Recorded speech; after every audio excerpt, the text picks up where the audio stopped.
किसका होना?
Good afternoon, everyone, and a warm welcome to Ops COGITATE, an exciting event organized by Optus, the Operations and Supply Chain Club of IIM Raipur, in association with ISCA, International Supply Chain and Education Alliance.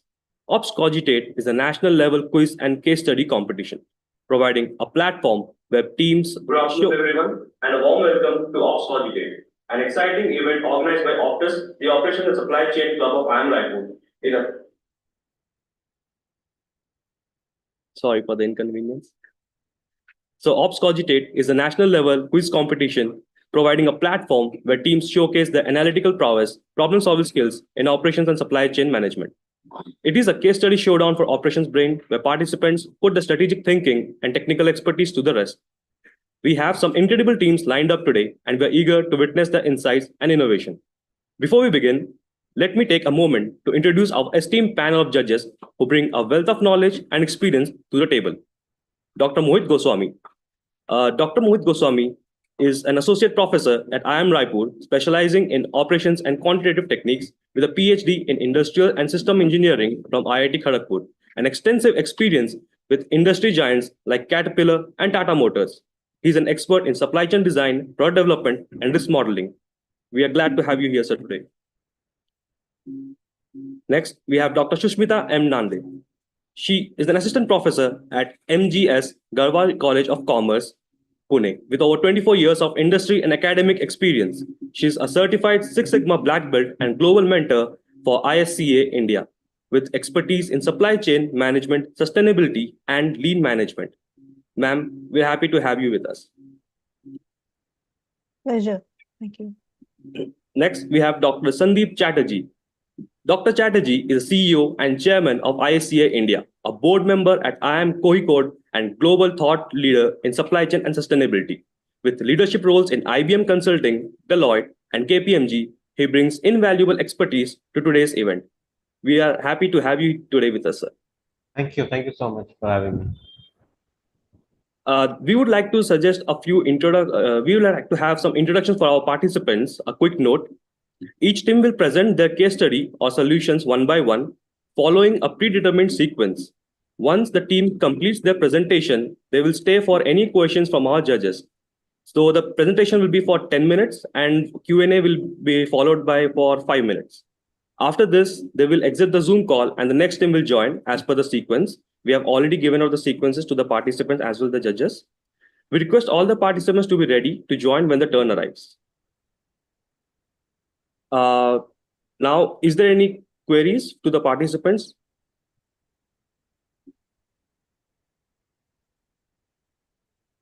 No, sir. All right.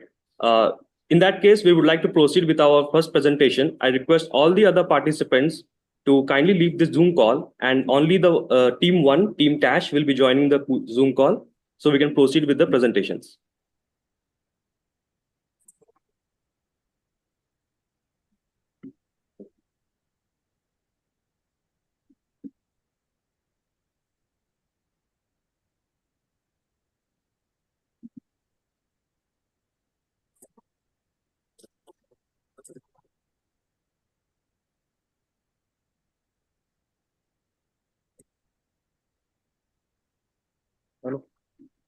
Now my friend Bhanu will take over. So I'll be sharing screen for the team Tash, and they'll be presenting their presentation from this screen.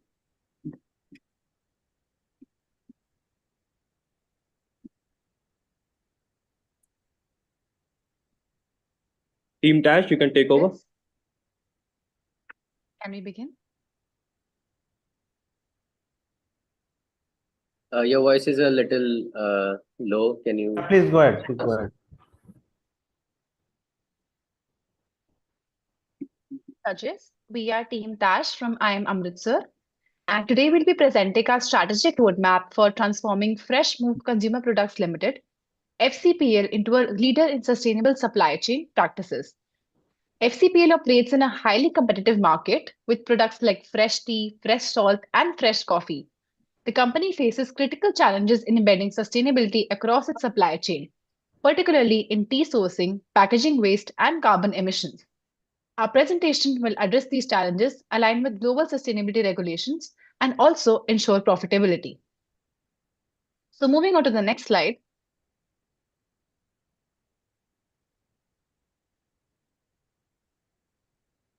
Kindly move on to the next slide, please.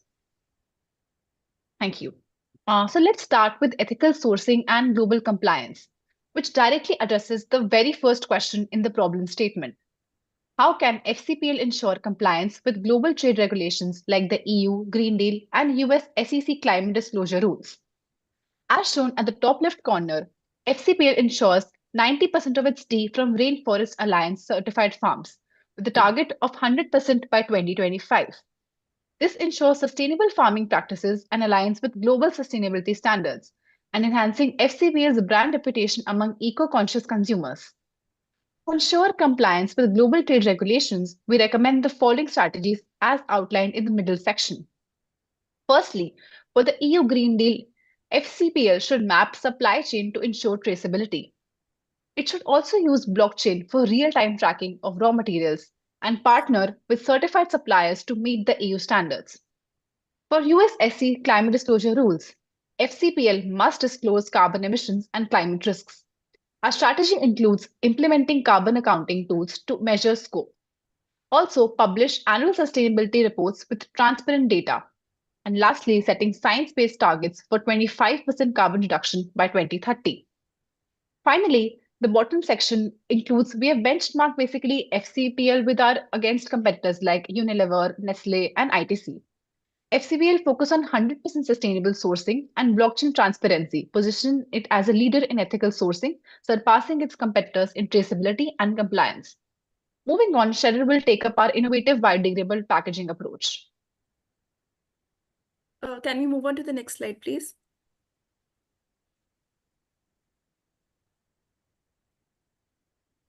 Okay, so we address eco-friendly packaging, which ties to the second question in the problem statement. Should FCPL invest in fully biodegradable packaging or expand recyclable packaging solutions?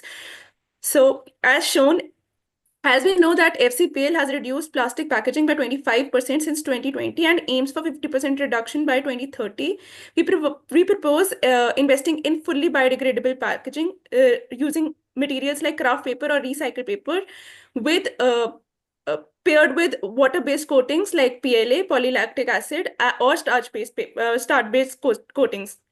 These provide moisture resistance while being fully biodegradable and compostable.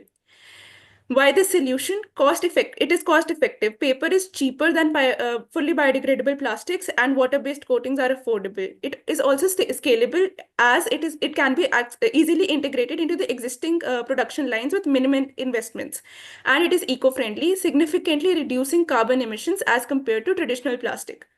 Next, we have the applications. We have 3 different products: tea, coffee, and salt. We have 3 different applications for all the products.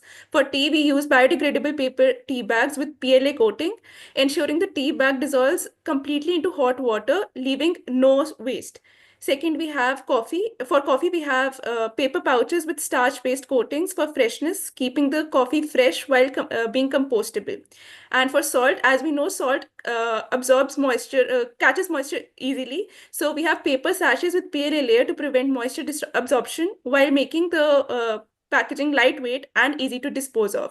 The benefits we have clearly listed out: environmental, regulatory compliance, and consumer appeal. The implementation plan for the 5 years would be: year 1, pilot testing for tea bags and coffee pouches, and year 2 to 3, scale up to 50% of the product portfolio, and year 4 to 5, achieve 100% biodegradable packaging. Next slide, please. So next we have cost versus sustainability, which is choosing the right path. We had 2 options, that is fully biodegradable packaging and recyclable packaging solutions.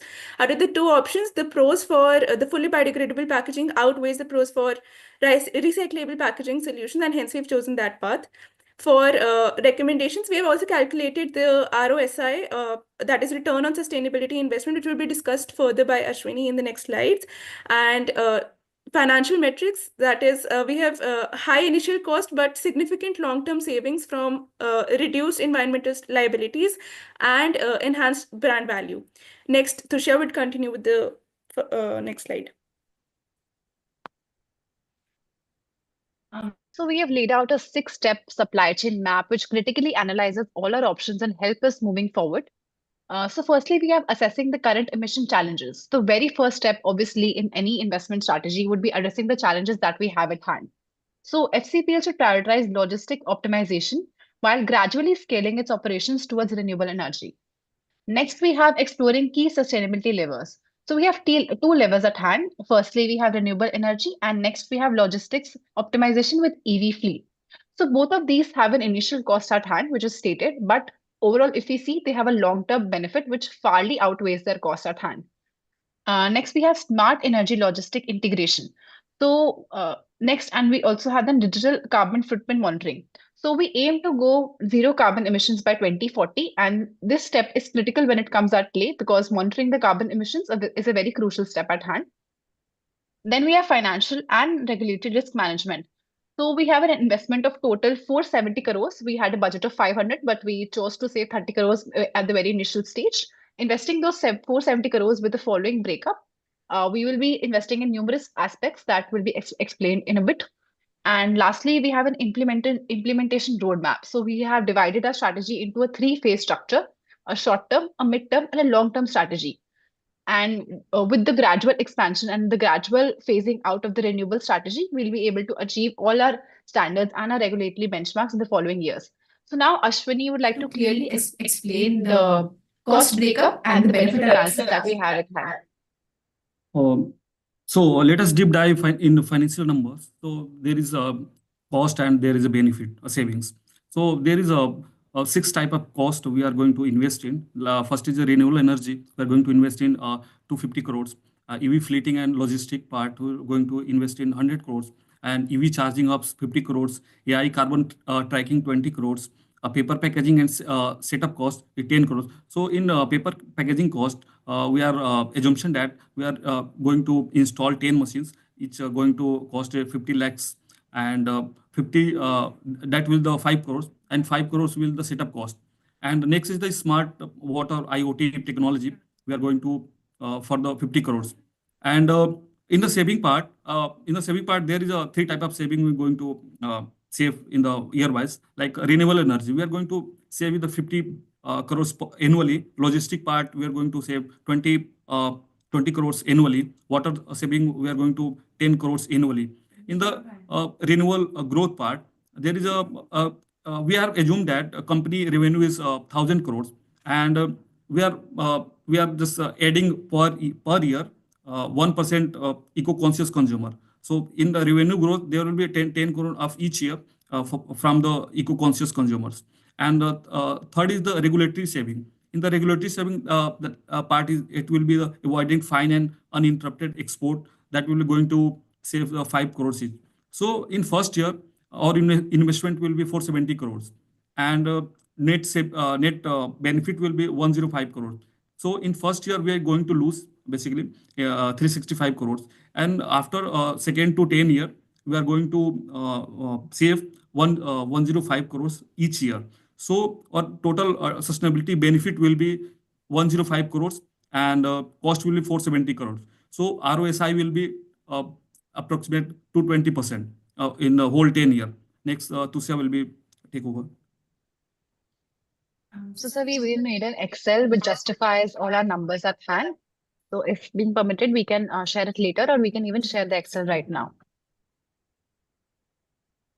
You can share if You guys can take over and share your screen, please. Trini, please share the Excel.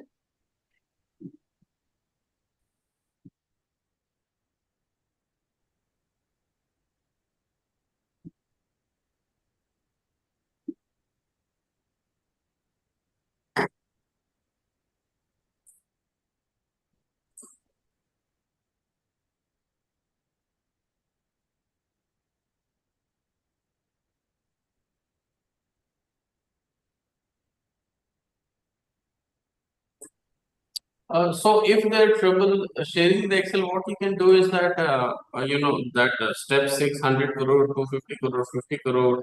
At least you can give some kind of a broad idea as to how did you achieve. You can have a cost drivers or broad breakup of any of these.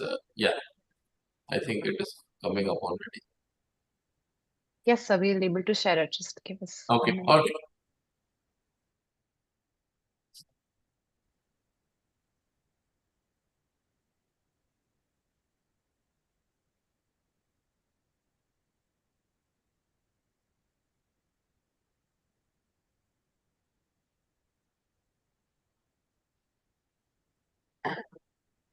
So I already mentioned that there is a cost part in the renewable energy, EV fleeting, EV charging hub, AI, carbon tracking, paper packaging, and smart OI. That is the cost part. And after that, right side, that is a saving. So in cost saving, there is three parts: renewable energy, logistic, and water saving. So it will be 50 crores, 20 and 10. That is the annual cost we are going to save. And the revenue part, it is the eco-conscious concept, as already mentioned that. So 10 crore, we are assumed that the 1,000 crores will be total turnover for the company, and 10 crores will be the next eco-conscious consumer. And operational efficiency will be 10 crores, like energy saving and water management. So net profit will be in the whole 10 year will be 105 crores, and as already mentioned that the cost will be 470. So ROSI will be 220. We are going to invest 470, and after 10 year, in a 10-year stage, we are ROSI will be 220. So per so average ROSI will be 20% as a in this food technology company. It is the like industry benchmark is the 50%, 70%.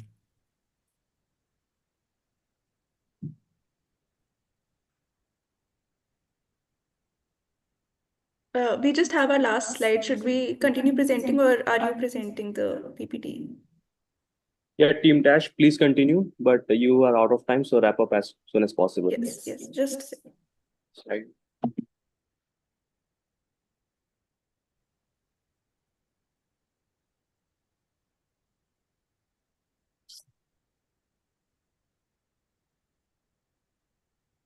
So moving on to the last slide.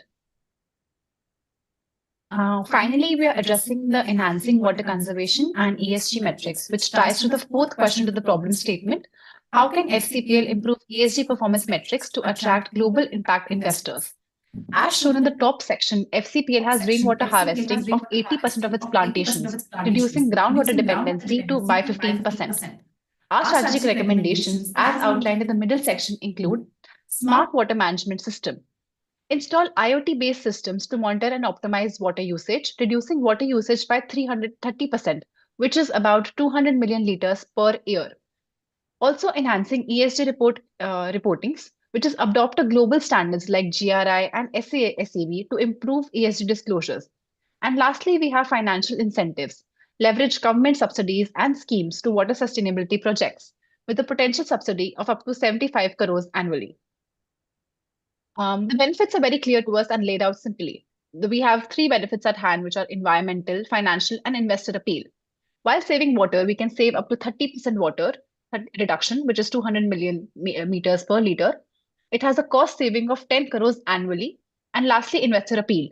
For the ESG consumers as well as investors, they're always looking out for ventures which are sustainable in nature and support renewable plans at hand. So to conclude and to wrap up, we have FCBL's 500 crore investment in renewable energy, biodegradable packaging, EV fleets, and AI-driven logistics will deliver real-time measurable benefits. The cost savings are about 100 crore annually. And we have a growth of capturing 1% eco-conscious consumers every year, which will add up to 10 crore revenue, incremental revenue. Then we have regulatory compliance benefits. This ensures we avoid penalties, maintain access to key markets like the EU and US. We have brand loyalty. And lastly, we have operational efficiency. Thank you so much.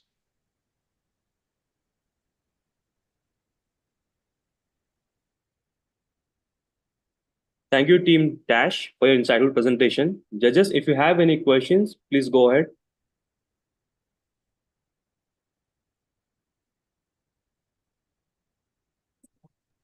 Okay, I think overall you have covered it well.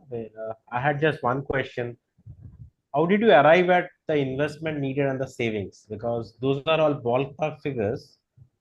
But if you can explain the logic behind maybe one of them, why did you take 100 crores and how did you say that the savings is 50 crores?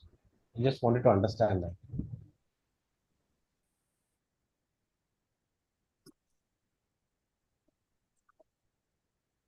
Yes.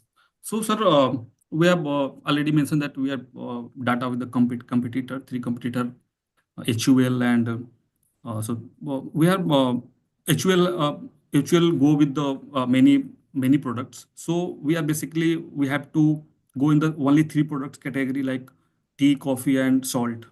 So according to their setup, we are only categorized in only three products and focus on the three products according to their estimation. There is basically the estimation, not the original data. So we have just calculated estimation for the three products only. Also, so basically, we have tried to match it up with the industry benchmarking. So we have benchmarked according to the internal cost analysis and industry standards. For example, if we take up the cost of renewable energy, which is about 250 crores, so we've estimated the cost of solar and wind PPAs on-site solar panels. So with the help of industry benchmarking, industry standards, at what are the current market rates, we have been able to analyze our cost on basis of those and the current electricity that the company uses as of now. They would go against the cost saving analysis, the benefit analysis.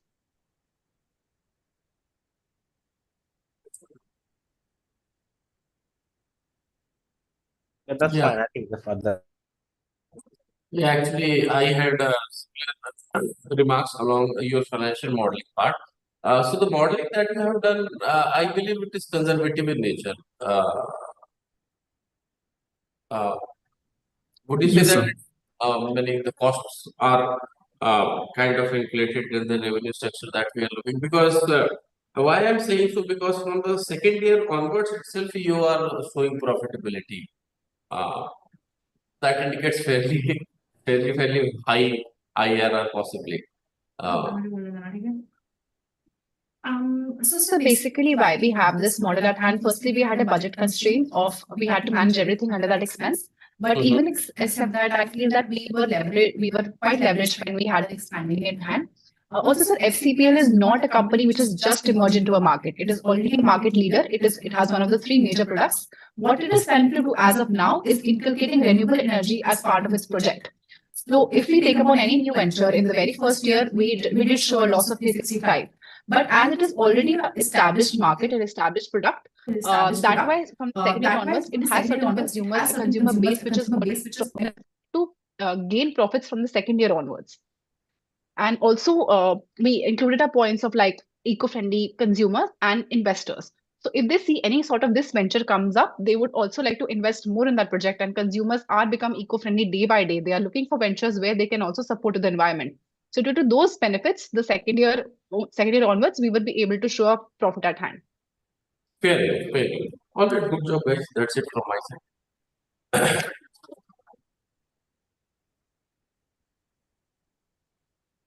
Sorry, ma'am, but you're not audible.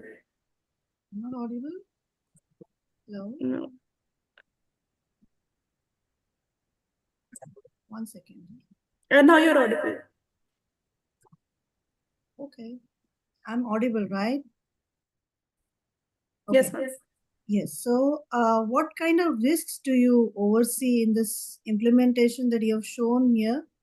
Or what are the major risks do you oversee here?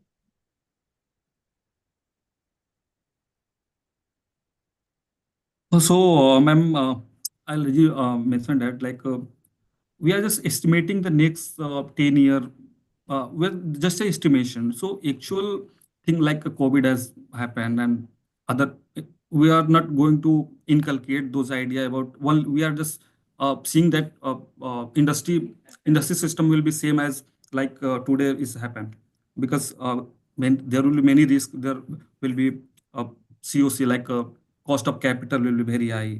There will be other thing which will we are not taking into this consideration. So there is a major risk like competitive risk.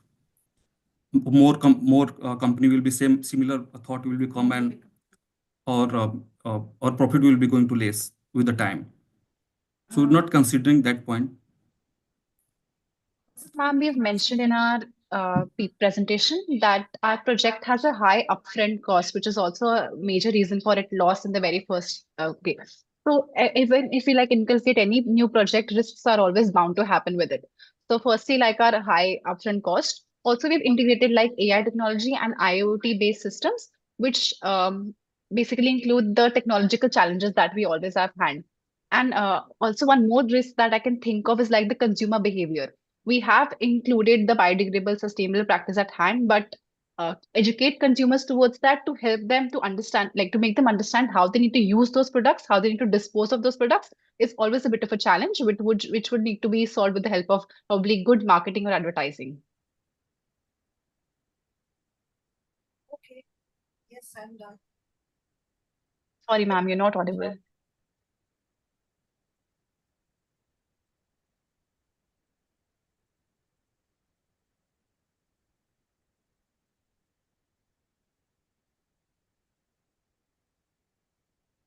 No, I think we are done from our end. That's what she mentioned.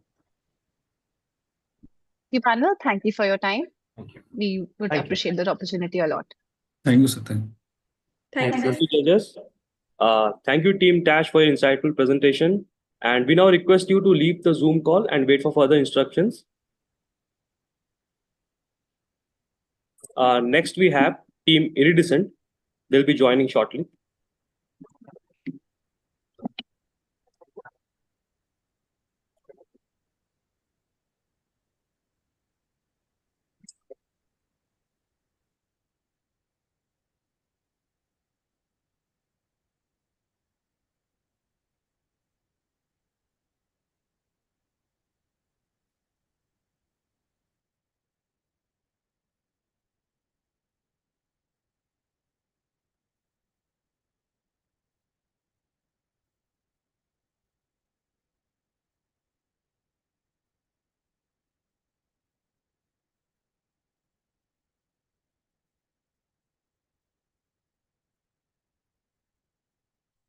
Team Iridescent, you can start.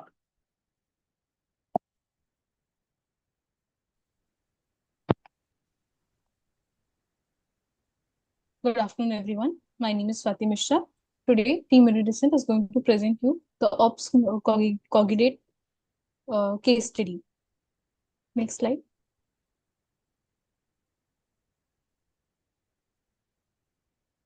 So the first problem that we have to tackle is the ethical sourcing of tea leaves. So the first thing that we went through was the 100% rainforest saline certifications that we need. As of now, FCPL has 90% of rainforest saline certified suppliers or farms, and we need more 10% to be covered. So the first target is to make it 100%. And how we would do it is we would go about by having partnerships with NGOs, financial institutions, government bodies, so that the cost of the certification reduces. Next, coming to the risks that we have while doing all of this. First is the financial risk, which if you could see that which is high initial investment, which you can mitigate via having the phased investment. That is why in implementation roadmap that from 0 to 5 years we have gone phase wise, not parallel investments. So we can mitigate the financial risks in that way. Coming to the regulatory risks, we can go for BRSR reporting, so that even if there's stricter compliances by under EU Green Deal and SEC rules, we can have BRSR reporting. Coming to the operational risk, we have disruptions in supply chain due to climate impact. So for that, we can have the diverse supplier base and invest in climate resilient farming.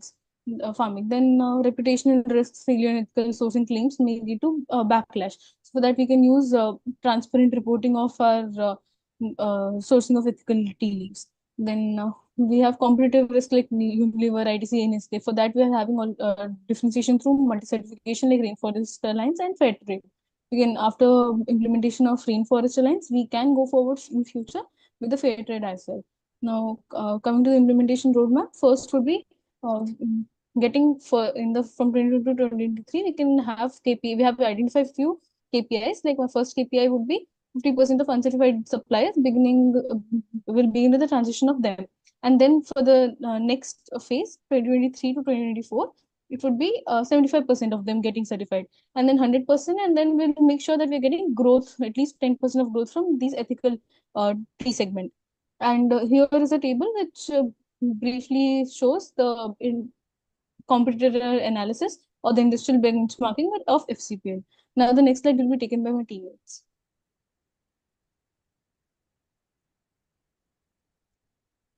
So talking about eco-friendly packaging, which we are recommending to FCPL, is a PLA-based polylactic-based composting material. Now, why we are promoting the PLA-based over the PHA, that is polyhydroxyalkonates or compostable films or the biodegradable plastic, is depicted in the graphical presentation of GHG emissions. So talking about SDP, which is the most commonly used high-density polythenes, so they don't have EOL, end of life circulation. That's why the purple section of the GHC is not there in SDP, LDP. And other alternative in polythene is the BioPE, where it's a biodegradable polythene, but still it's not that much of degradable, and end of the life circulation is not there. Talking about PLA, so PLA is kind of the composite material which is derived from the starch of the plant-based material, incorporating or doping with the fibers through which it is reinforced. So talking about the composting time, so we have like two of the proposed opportunity, like PLA landfills, in which we could fill it within the land, or we could use the composting setup. In composting setup, we have like a very basic kind of setup in which we provide certain temperature, since it is a starch base. So we provide certain temperature for fermentation with humidity, and the temperature must be around 55 to 60 degrees centigrade. And post that, it could go undergo degradation.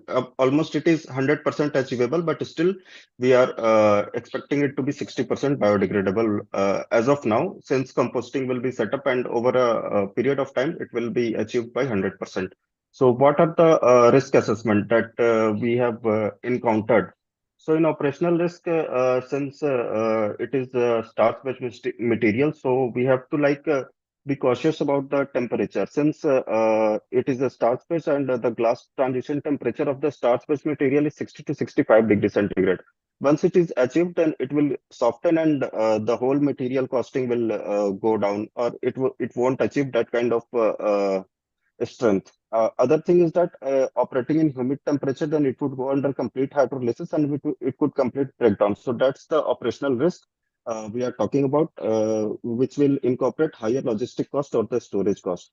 Apart from this compliance risk in which we have to be compliant with the composting standard, that is ISO 17088-2012 international standard, which incorporates EN 13432 European standard as well as ASTM D6400 American standard. Under this ISO standard, we have like 90% of the material should be completely degraded in CO2 and S2O.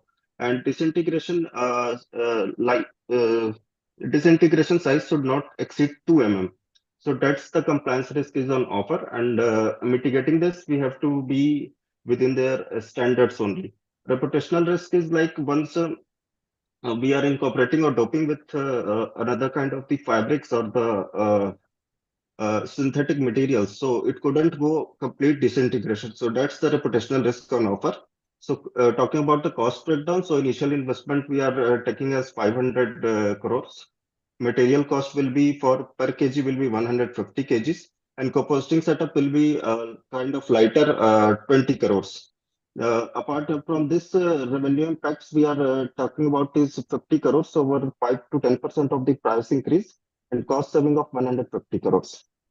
Now the next slide will be taken.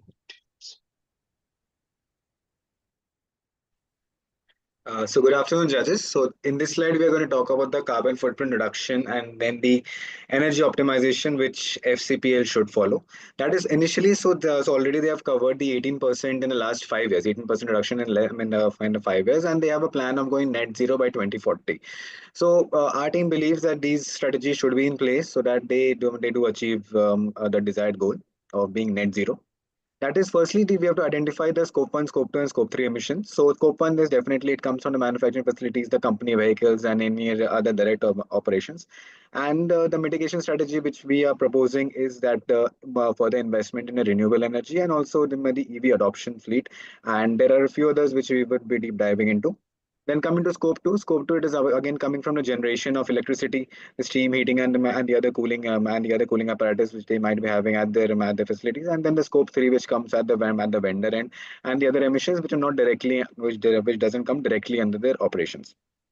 And we have mentioned certain targets which they should achieve, which are basically the KPIs in order to attain the net zero. Then, as I talked about the renewable investments, so going by the obvious choices, that is solar and the wind. That is the installation of the solar panels across the manufacturing facilities, and but that too in the OPEX mode. That so that it will be there won't be upfront cost during their initial investment. They will be just be paying it on a rental basis. Similarly, going to wind, the wind they should take away in a PPA basis. Again, it wouldn't be an upfront capital investment on their part. It would be on a rental agreement like a PPA from the discom. Then coming to logistics efficiency, going EV is a way forward. So since EV also the running cost of EV is much lower as compared to the diesel counterparts, and also the emissions it is yes there are no tailpipe emissions as compared to the diesel vehicles. And we're also suggesting that for the normal products, that is which doesn't require the cold storage, they should opt the third party logistics, and maybe for the cold storage and the last mile delivery, they could opt for the EV fleet. That is this will firstly reduce the asset size and also improvement of their efficiency and eco-friendly transportation. Similarly, in this AI route, they could also implement a software like an AI route planning, which would help them in navigating the way through in limiting the time based sort of and also reduction in the scope 3 emissions. Then, then there was a question regarding the carbon offsetting versus the direct emission reductions. So what we are suggesting is that they should focus 80% on the direct reductions, as this would directly impact the scope 1 and the scope 2. And then coming to the 20%. Team, but you have 1 to 2 more minutes to finish. Okay, I'll wrap it up. So coming to the carbon offsetting, so we are suggesting a 20% carbon offset, and then this is the implementation plan again with the KPIs which are being mentioned over here. that is being in the solar EV fleet and also the 10%, 25% reduction year on year. So then again, this would help them in complying with the BRSR and the GRI guidelines. Next slide, please. Yeah, so this slide we are talking about the water conservative actions which would directly be impacting the ESG performance. So they already have 80% rainwater harvesting, so they still have achieved 15%. So definitely going forward, they should expand it going forward, and then they should also establish a zero liquid discharge system at the facilities with the implementation of AI-based water-based management, so that the input output is recorded and monitored. And they can also go for certain AWS certification, which is Alliance of Water Stewardship, which is again being promoted by one of the competitors, which is Hindustan Unilever Limited. And then also they could go for some community engagements water programs, which would again boost their locality presence and also help them in serving the community. So over here we have again done some industry benchmark, compared it against with the industry benchmark, which is being the best practices which are being followed by Nestle, ITC, Unilever. And so these, and again followed by the implementation timeline. So Ronak, you may take up the next slide. Yes, sure. Next slide, please. Talking about the financial performance in a very short form, like initial investment for biodegradable material, we have said 500 crores, and the net benefit is coming out to be negative as of now, because upfront cost is very much high, and we are expecting 200 crores only. So negative of the 300 crore will be there, but still we are kind of optimistic that over the 5 period of time, which we will have complete at least break-even point, we will reach at break-even point. Apart from this, what Subhadeep has told about solar energy OPEX model, so ROCE is about 15%, which generally will incorporate the land charges, the land acquisition charges. Same goes with wind energy, that is regulatory charges. And the most main point will be AI route optimization, which will be falling in the supply chain modeling. Thank you.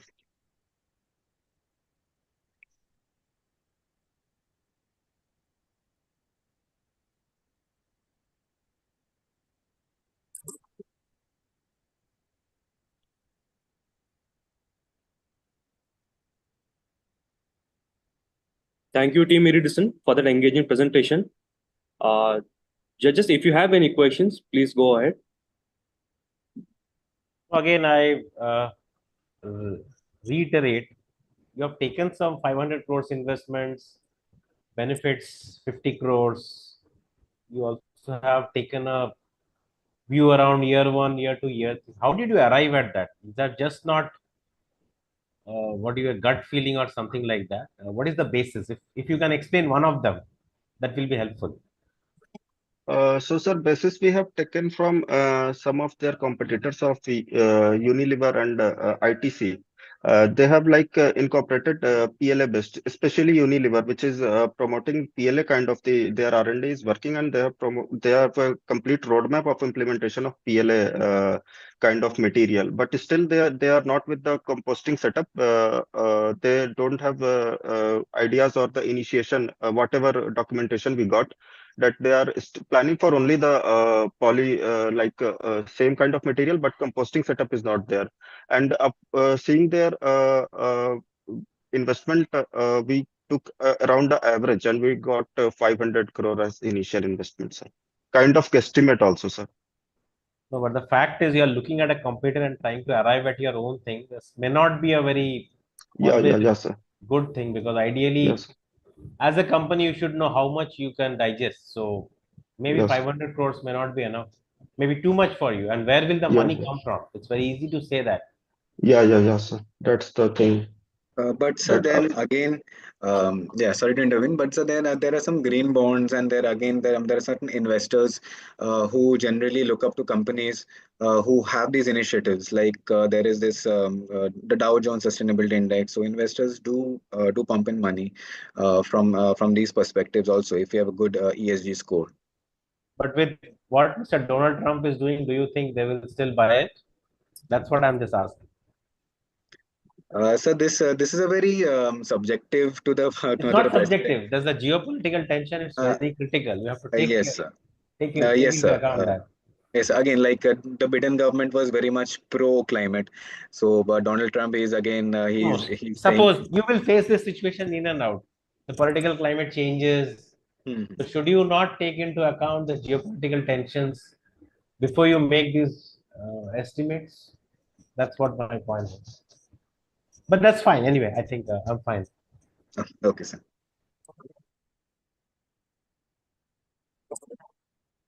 Sushmita ma'am, you can go ahead.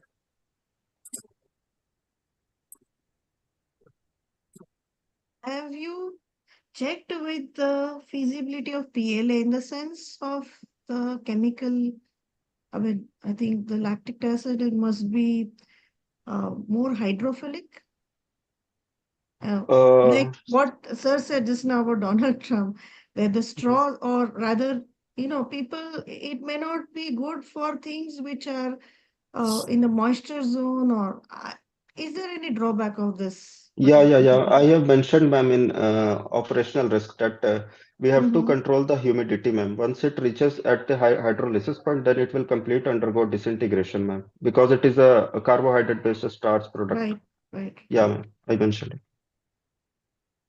So, if now this is again subject to the all these conditions, storage conditions. So, Yeah, ma'am. Yeah.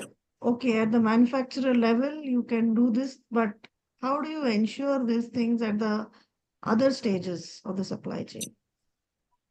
At other stages, sorry, ma'am, I couldn't get it, ma'am. I mean to say now, there is packaging, there is forward, I mean Yeah, yeah, yeah, ma'am. distribution and everything, other things. So, Yeah, ma'am. how do you ensure all these No, ma'am. things? Yeah. Once it is doped with the fiber, synthetic fibers, in order to Mhm. have structure form, then, ma'am, hydrolysis or the glass transition temperature is not of significance. It's up till the point of production, ma'am.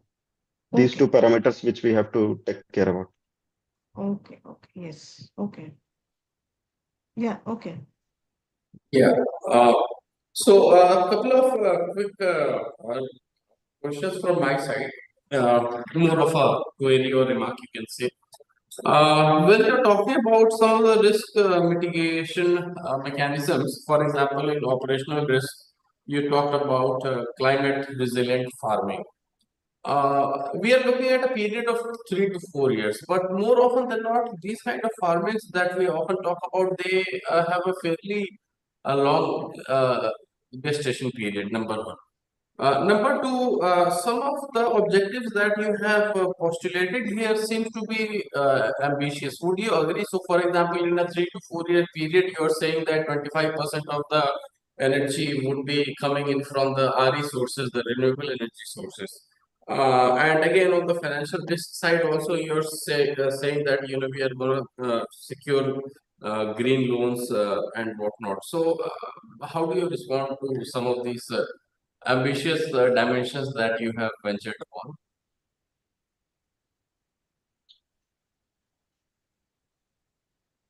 So regarding the energy transitions, so like setting up the OPEX plant, like this is like there are many power companies like Tata Power and the Sabut Solar. They already are implementing these kind of solar farms, and they're operating these particular models in the factories itself. So the setting up and the setting up and the running of these solar plants, like it takes less than a period of 6 months, starting from the day They are one of the project initiation. Pardon, sir?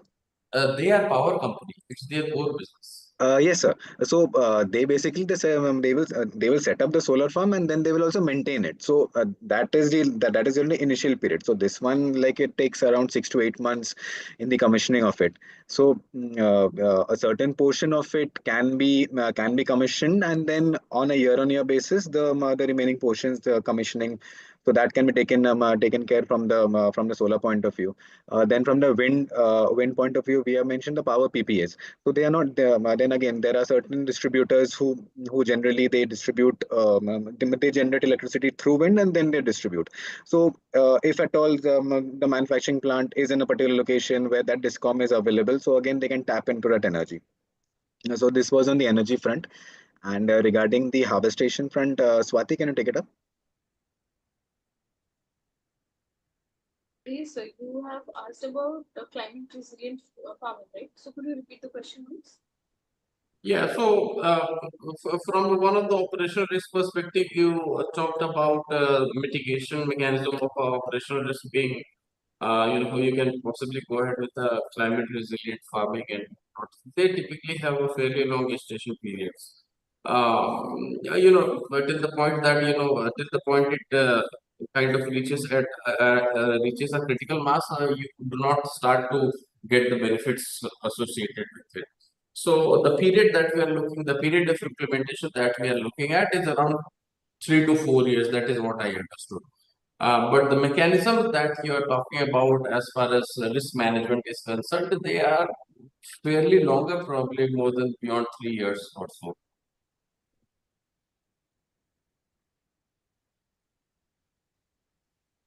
Climate resilient farming in the sense whatever the changes in climate would have come up due to maybe excess rain or anything that we can mitigate by having a soil and water conservation. I'm not clear on your question very much. Sorry. Okay, that's okay. Never mind. Then I think we can move on. No further questions from my side. Thank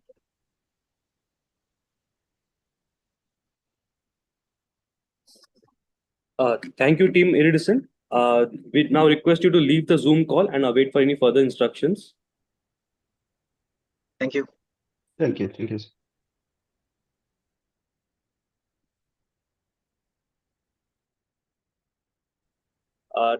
Next, we have team The Optimist. They'll be joining us shortly.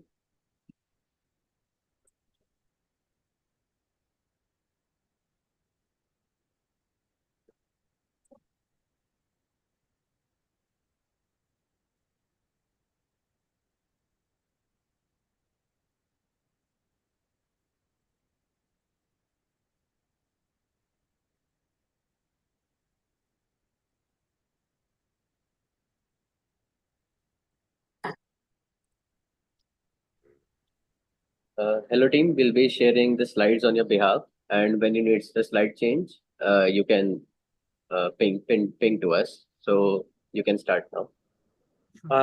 Yeah, one more thing, team Optimist, you have 10 minutes to present, and there will be a 5 minutes of Q&A after that. So please stick to the schedule. Okay, please go ahead. Am I audible?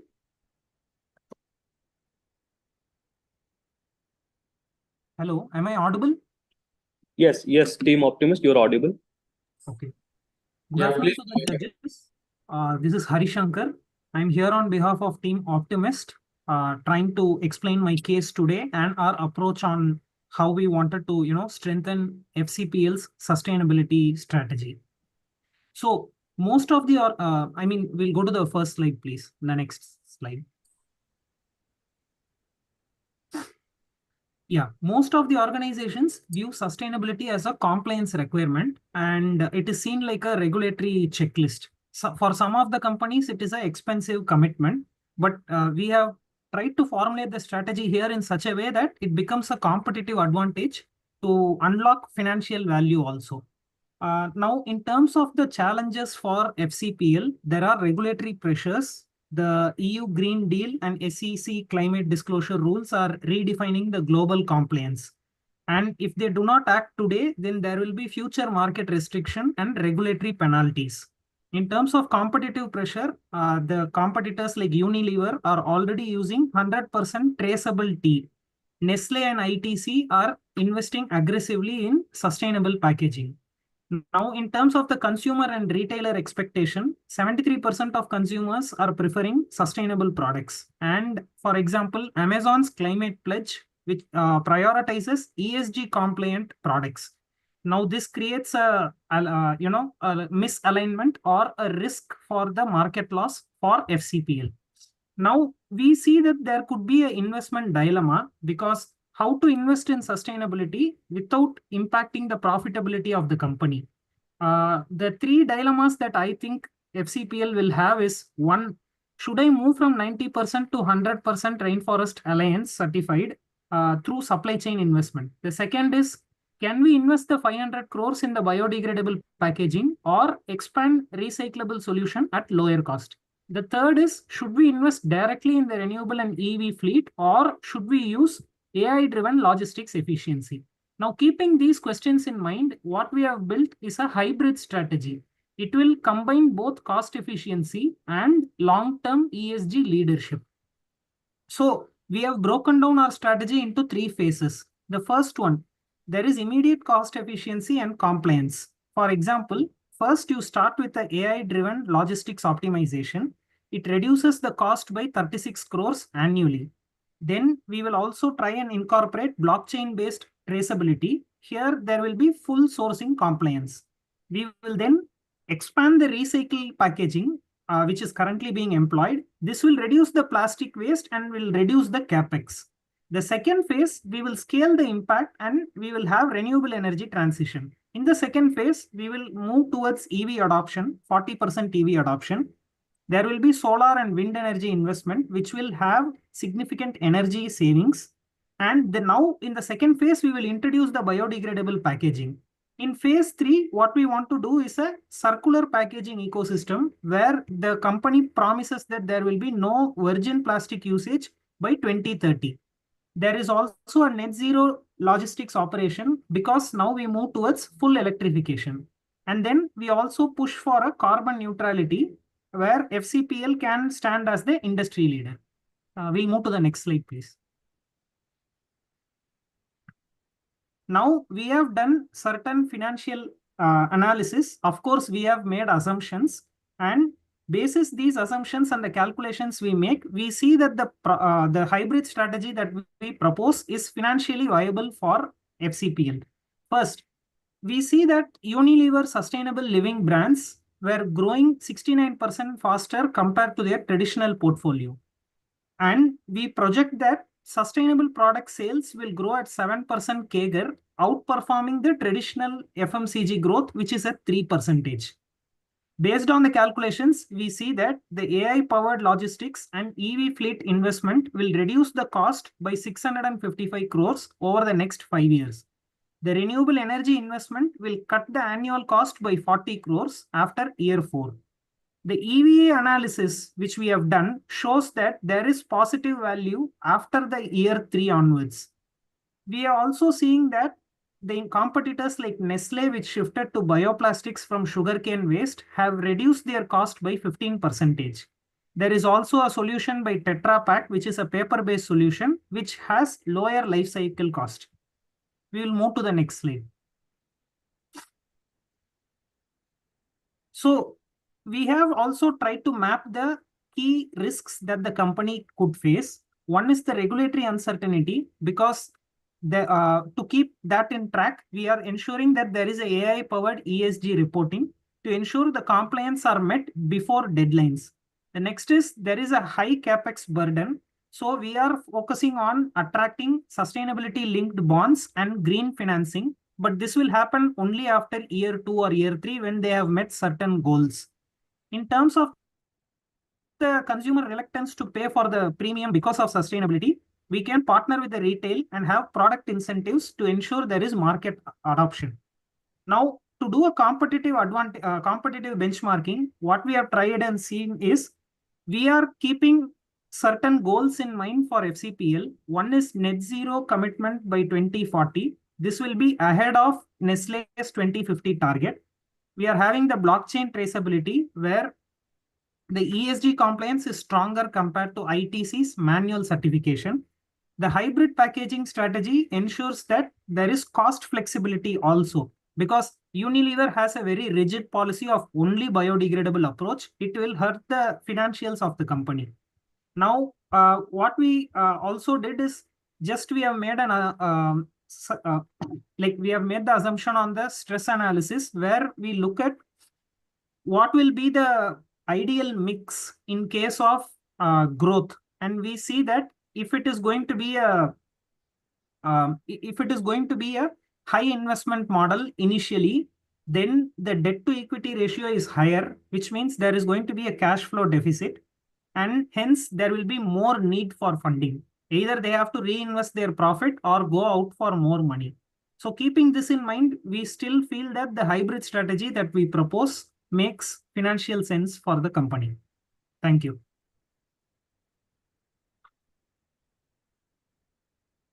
We do have the Excel model built. If required, we can share and walk you through that also. No, if you have time, it will be helpful because I'm interested. How did you arrive at these figures? At least one of them, if you can explain.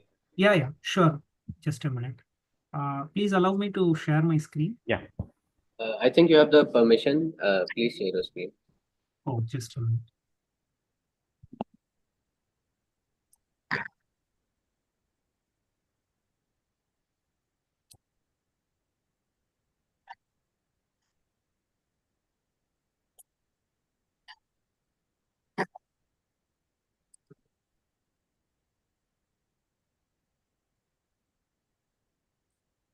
Can you see my screen?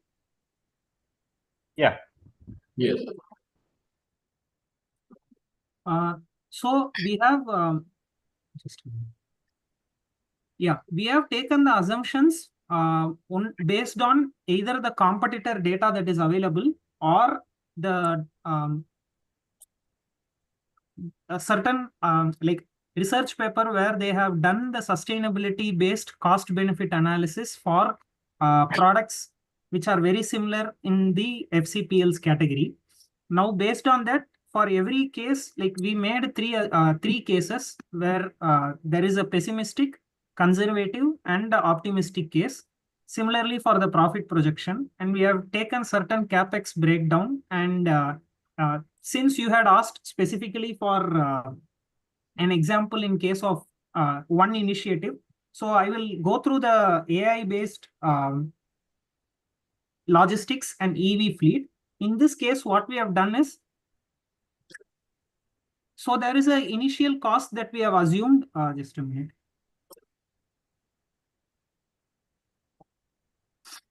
So there is an initial assumption that we have made that the company's market size is 5,000 crores. And the logistics cost today that they spend, we are assuming that it is 240 crores. This is based on the industry average that 5% of the total revenue is spent towards logistics. Now, we have made then of the logistics cost, 45% is coming from the, 45% is spent towards fuel today because assuming that they have a fully gasoline or diesel based fleet. Now, from the AI route optimization, first we are proposing that they will inculcate one of these softwares for route optimization. There is going to be a 12% saving. This is based on a reference article. Then if they want to transition complete to a EV fleet, we have taken the example of a Tata Ace electric vehicle. And in this case, the pricings have been assumed for the Tata Ace EV, which will contribute to 200 crores. And in terms of the saving is basically based on the fuel, where there is a 7 rupees per kilometer saving. And after that, what we have done is the EV will reduce 50% of the fuel cost, and which will then amount to 54 crores. And the initial adoption is only by 2026, which is 2 years, because initially we are not saying they will completely transition to EV. So in terms of the total savings, it amounts to 22 crores every year. And the payback period after investing in the electric vehicle will be over the next 3 years from the point they invest. So that is where like the revenue projections and EV, the economic value added, all that has been made suitably. If you can go back to the press, or should I share my presentation, or?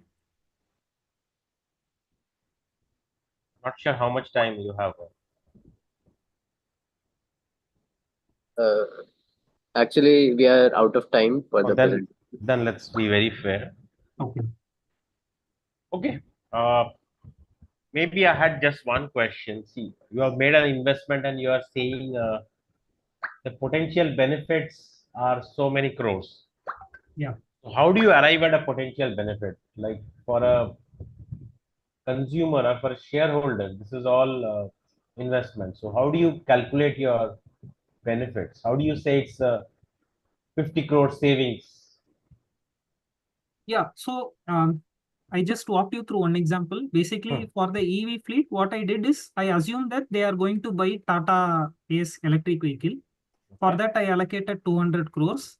And for every kilometer they drive, there is a 7 rupees saving for commercial EV versus commercial diesel vehicle. So that's 7 crores. And the route optimization software, which I had shown, it can be either the Microsoft Azure based software or Google's optimization software. There is a subscription cost, but then there is a 12% saving, which the research articles indicate. So again, I have taken a 12% from there. So the fuel plus the route optimization plus the savings in capex I've added together, and hence I see that what is the comparison if I completely operate on diesel versus what will happen if I start adopting EV. The total numbers I have taken a difference, and that is what I am claiming as benefit here. But what about the hazards of lithium-ion batteries? Because plus the charging stations, have you taken these into consideration? So in this case, the battery technology, obviously, I have not taken into consideration because it rests with the manufacturer. As the industry is evolving, new chemistries are going to come up, and FCPL will really not be able to have a control on that. We are just going to buy from the manufacturer. But of course, in terms of the charging station, the assumption that we have made is they will be positioned in these warehouses only, so that they don't depend on a third party, and there is no back and forth movement of the vehicle from the warehouse to any other place just for the sake of charging. Understood. Yeah. Thank you. Yeah. Thank you, sir. I have no questions. Good job. Not even a question, just curious. What are some of the journals that you have referred to when you're talking about establishing the cost benefits, 12%, 17%? These are the magnitudes that you're talking about. What are some of the journals that you have? Sir, I have looked at articles from Science Direct and IJSR. There are I can share it if you want. Like there are about 20 different articles. Yeah. All right. Thank you. Yes, sir. Thank you. Thank you, Team Optimist. We now request you to leave the Zoom call and await for any further instructions. I think they're already gone. Okay, next we have Team Optimum Sync. And they will be joining us very shortly. That's just slide present.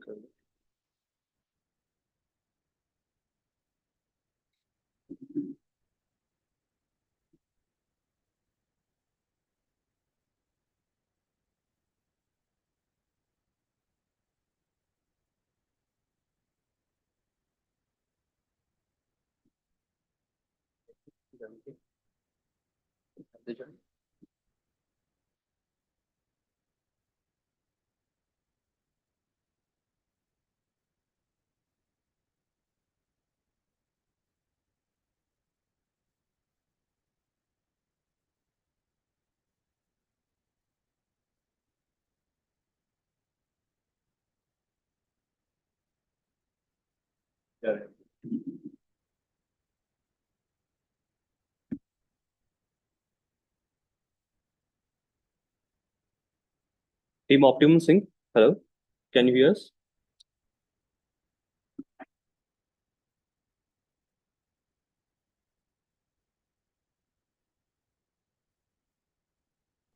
Hello. Yeah. Team Optimum Sync, can you hear us? Are we audible? Sir. Yes, sir. Sir, two of my team members would be joining. So, we can see two of your team members. Yeah. One more would be joining soon. Okay. So, Team Optimum Sync, you have 10 minutes to present your case, and it will be followed by a 5 minutes Q&A. Kindly manage your time accordingly. So we have shared your submitted case here, and when you want the slide change, just tell us. Okay. You can. Am I audible? Yes, you are audible. Yes, you're audible. Okay. So, my name is Tanmay Kumar Srivastav, and today I will be presenting you the case study. The next slide. So, let us talk about the overview and the recommendations of the current status and the challenge which were discussed in the case study. As you can see in the diagram and the flow chart, that they are the top 10 FMCGs companies in India as per the January 10, 2024, ranked by the market caps. And the case study also discussed about the three things: Unilever, ITC, and the Nestle. So the FCPL can sources 90% of the tea from the Rainforest Reliance certified farms, which will be targeted by at 100% by 2025. Compliance with the global regulations like EU Green Deal and the US SEC climate disclosure rules is also essential. And comparative benchmarking against the Unilever INSC is also required. So let us talk about the eco-friendly packaging. Plastic packaging was reduced by 25% since 2020, which will aim 50% reduction by 2030. 60% of the products use renewable and the biodegradable packaging. And the investment choice would be, or we should invest 500 crore in fully biodegradable packaging, or we should expand the recyclable packaging solutions. We will be discussing now. Carbon footprint reduction, the emissions will be reduced by 80% in 5 years, targeting net zero by 2040. Invest dilemma would be renewable energy versus the logistic efficiency, which will be EV fleet or the AI powered route planning. Last but not the least, the water conservation and the ESG performance, in economic, social, and the governance performance, where the rainwater harvesting at 80% plantations, reducing the groundwater dependency by 15%.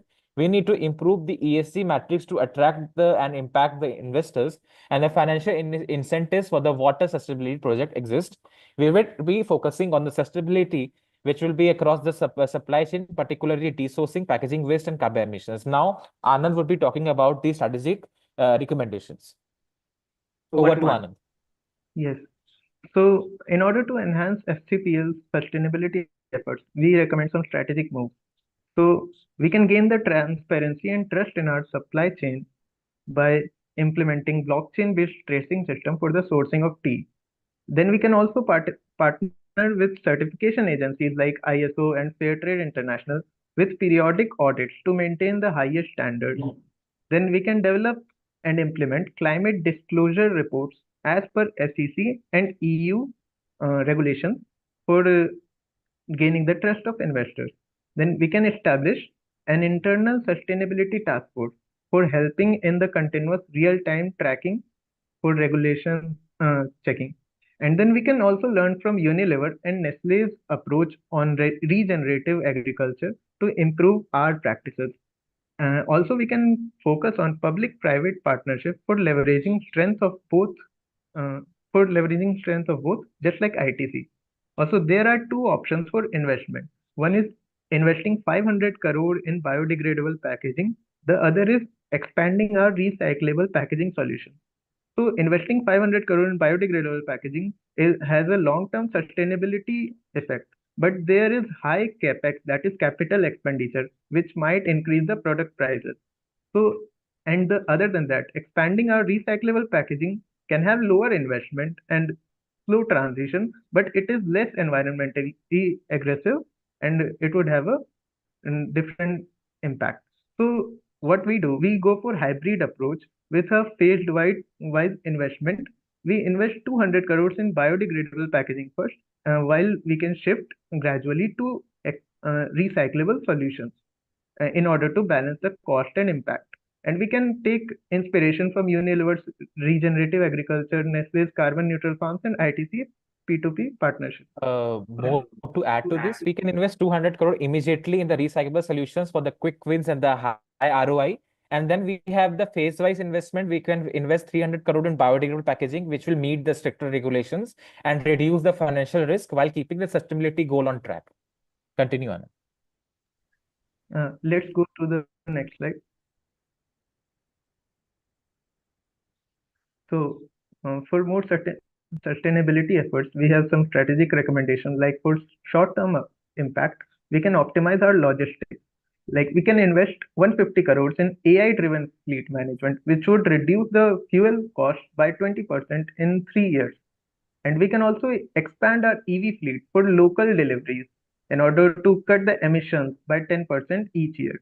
Also, we can shift gradually to renewable energy for a longer term impact. That is, we can invest 300 CR in phases in solar and wind power for stable energy costs and complying with our regulatory policies. Also, we can get a comparison between carbon offsetting and direct emission reduction. Direct reductions would be preferred because they ensure better sustainability gains over a long term. Then there are some other sustainability efforts, like we can go for 100% rainwater harvesting by 2027. Also, we can implement smart irrigation systems under projects to reduce the water wastage by 20%.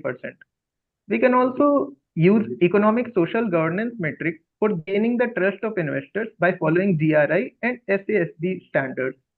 Then we can have impact investment funds to secure sustainability linked financing for our projects.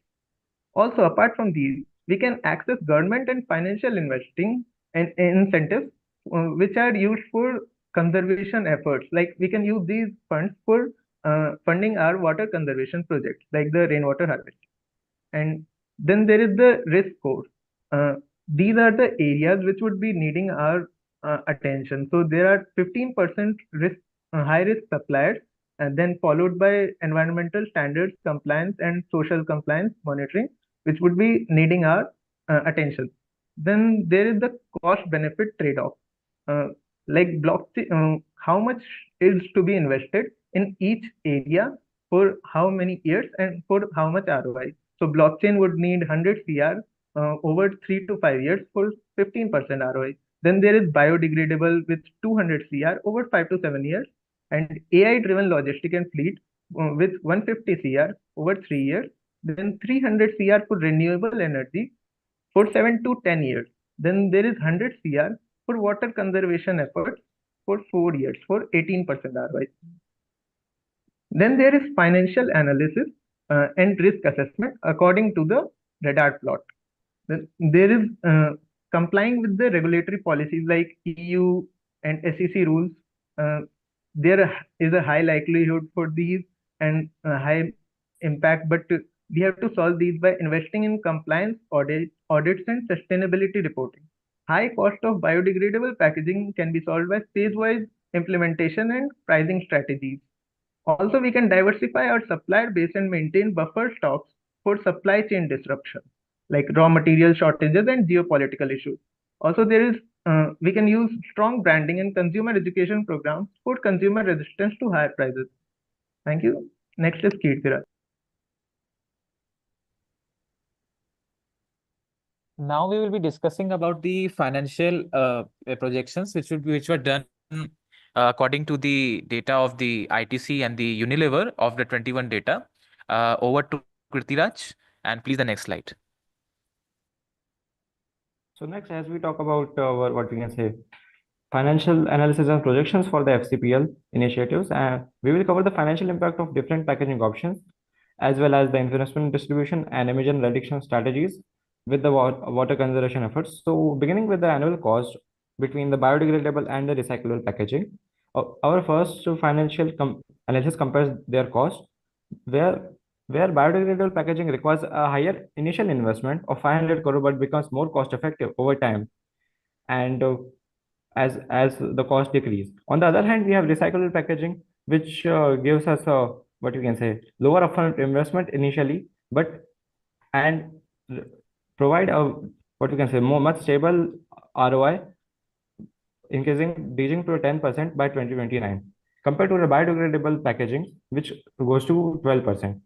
A key point here is that biodegradable packaging demands a significant research and development investment and manufacturing setup costs.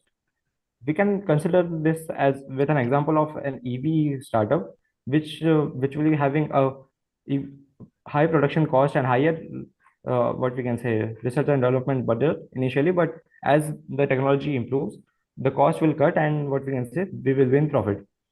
Next, we talk about the ROI projections for both the packaging.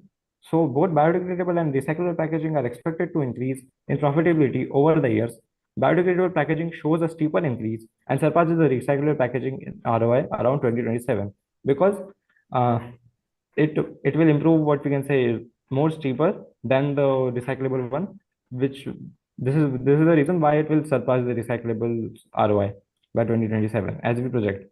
Next, as we talk about the investment distribution on our sustainability budget, we have given 60% to the renewable energy sources as it has the highest potential for reducing the carbon emissions by 80% as you project by 2040.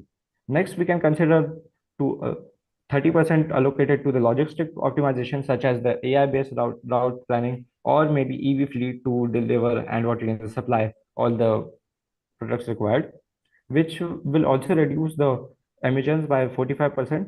And we are having this as our second, what we can say, preference, as it has a lesser reduction as compared to renewable energy. Last, we have 10% for the carbon offsetting, which is a traditional method. So we can what we can say, solve our supplementary issues with this strategy. Next, we compare about what we can say these three strategies. So as we can see in the graph as well, like this strategy will increase linearly over time, having what we can say an optimal impact with this hybrid approach. If you talk about the water conservation investment and the ESG score, as FCPL plans to increase the water conservation investment from 100 crore to 250 crore by 2030, water savings rise from 15% to sharp 45%, as our projection says, and our ESG scores also improves from an average 65 to a peak 90, which can let us to have a strong position in impact investments from the MNCs or the financial sources which we have. In conclusion, we can consider biodegradable packaging and recyclable packaging as a hybrid approach, and we can consider water conservation investment for our long-term impact of investment. Over to Tanmay.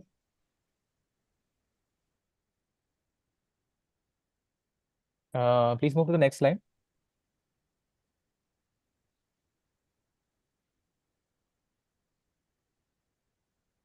Okay. So I will just a reminder, team, you have 2 more minutes to finish. Yeah. Thank you. I will just wrap up very fast. So we were just talking about the implementation targets and the key performance indicators and the comparison which was asked by the case study.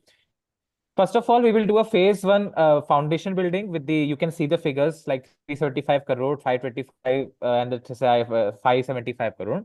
First of all, we will begin with the transition with the biodegradable packaging transition and with the initial renewable energy infrastructure and the water conservation expansion with the technology integration. And phase 2, we will do the scaling operations because we have to scale and the packaging transformation. And then we have to expand the renewable energy and expand the water advanced systems and the AI and automation. And phase 3 will be the market leadership because we will be becoming a little bit of leader in sustainability and the packaging. So we will be complete packaging transition, maximize the renewable energy and the water efficiency optimization with the digital transformation. We can see the KPIs which was done in the case study to 25 to 32% and 18 to 25% for the carbon and the water 15 to 22%. Now, because of the time shortage, we will be going to the sustainability matrix comparison. So I have done a comparative analysis like plastic reduction and renewable energy. 25% the company lags behind the Unilever. The reason is the later start in the sustainable packaging initiative. We can have a gap closure plan in the accelerated investment in biodegradable packaging and the EV fleet and the solar installation for the lower cost. And the carbon emissions, 18% for this particular FCPL versus the Unilever 25%. Reason is the limited renewable energy. We have to do an aggressive renewable energy adoption and the logistic optimization. Last but not the least is the water conservation, which is the 15%, where the industry average is 18%. We will focus on the rainwater harvesting and expand to the comprehensive management systems. Next slide. Now the questions we can answer very quickly. Like, should the official privatize the cost-saving sustainability measures of the high investment long-term initiatives? We can have a combined short-term savings and long-term sustainability and the AI-driven logistics and just-in-time inventory, which is already done in the Unilever and the Nestle for the immediate ROI gain. future proofing, we will invest in the renewable energy and the biodegradable packaging and the blockchain for the long-term value.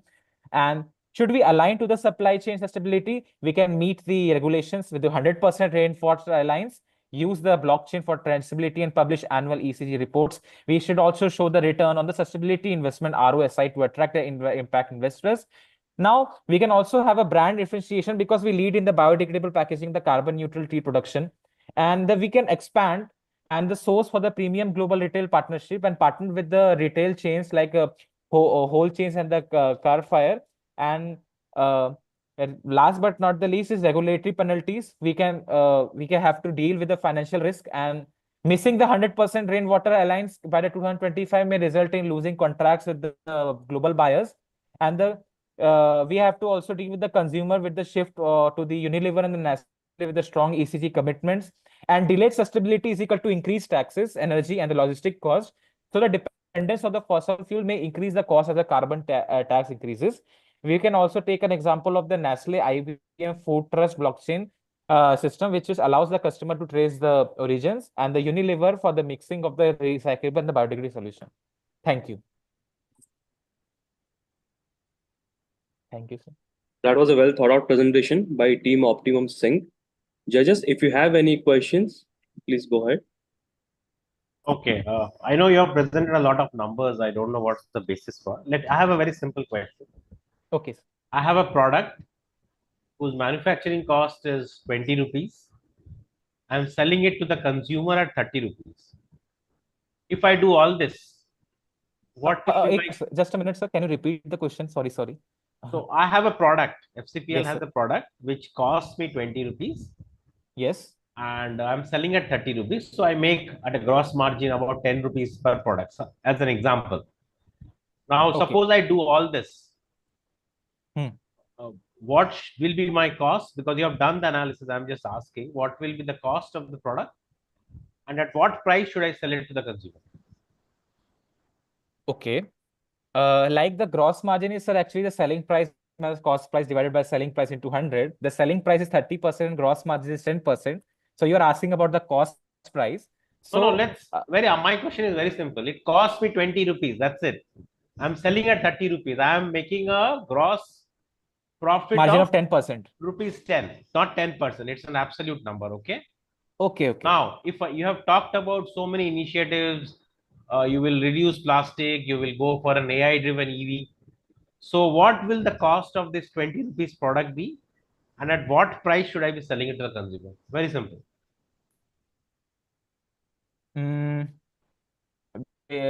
It's simple. Actually, we can sell it to, you can say 20 rupees, because the initiative which were introduced, which will reduce the effective cost price by providing subsidies and tax benefit or the discounts on raw materials.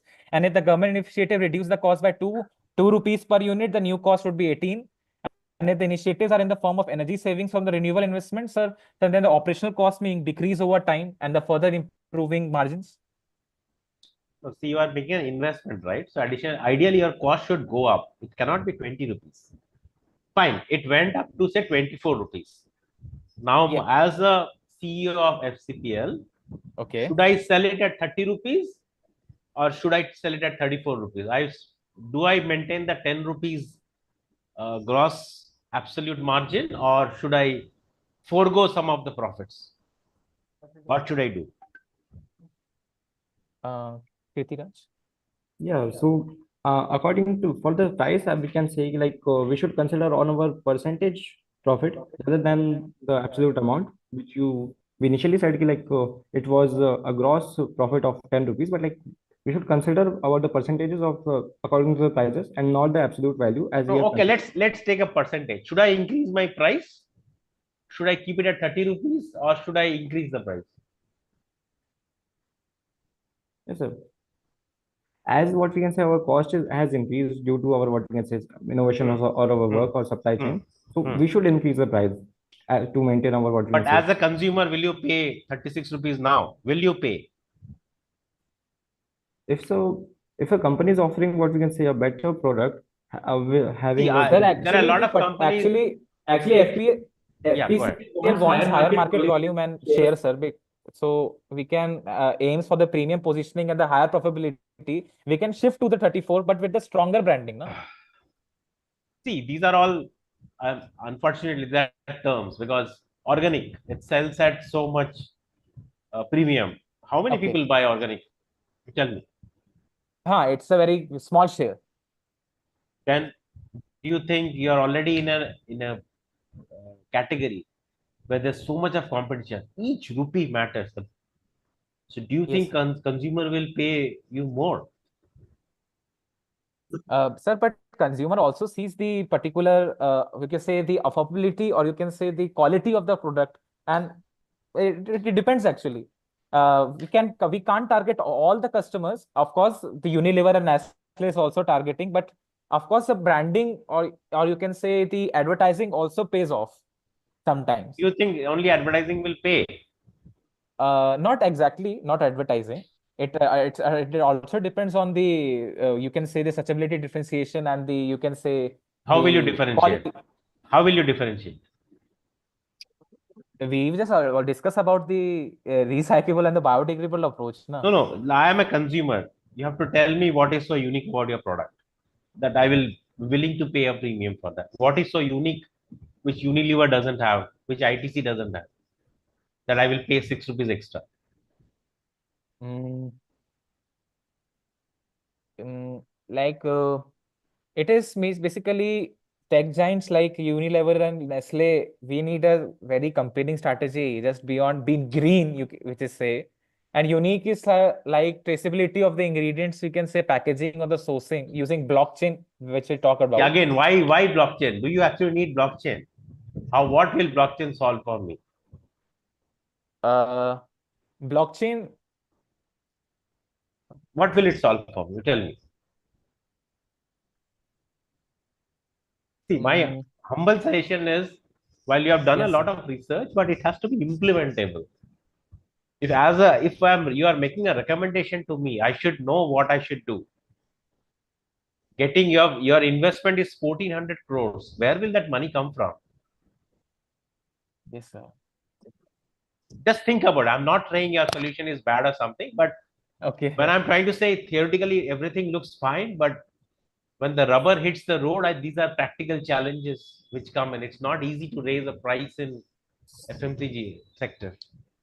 That's fine. Okay, I'm done. Okay, sir, but implementation feasibility is also high, na? Because the timeline is 2 to 3 years. It will take time. We can just pilot the blockchain tracking for the one product category, like we just talking about, and Blockchain start costs money. It's not a cheap technology. it's I Find can out the agree, price. but Then I can agree, but sir, IBM and the Unilever has already partnered with somebody with the for the blockchain, which I studied actually on the net. what are they doing? You tell me. Now let me understand. What are they doing? Actually, they just do what we did is they just piloted the blockchain technology from IBM To Food solve Trust, what? So which is actually help in the supply chain of this particular project. how? Sorry, I'm taking a little longer, but since I thought So it's Pritilaj should how. be. So basically, what it proves is our authenticity to how the product is, because like in the blockchain technology, we are what we can say having a label to the product, like how in which conditions and how much batch, what we can say, all the parameters which can ensure this quality. So I think for the in the consumer perspective, it can ensure the quality of the product. Does the As Indian compared to consumer care? You get spoiled milk every day. Milk costs you 35 to 40 rupees. If you go for a blockchain, it will not remain at 40. Will the consumer be interested? That's what my point is. yes, sir. As we know, like more the consumer prefers the price over the quality nowadays. In the Is what we it? can Are say. you sure? Yes, sir, obviously, because like if you consider what we can say, the products we consume daily, if you can consider if you can have analysis of what we can say the chemicals or whatever they contain, It can, we Already can have it a will, very sir, but it will only if it benefits them directly. how?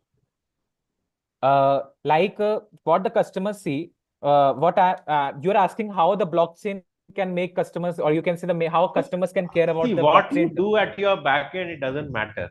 As a Okay. consumer, I am buying milk at 40 rupees. Now you Yeah. implement blockchain. You Yes. say that it's pure milk. Yeah. Will I be willing to pay 50 rupees? That's the debate.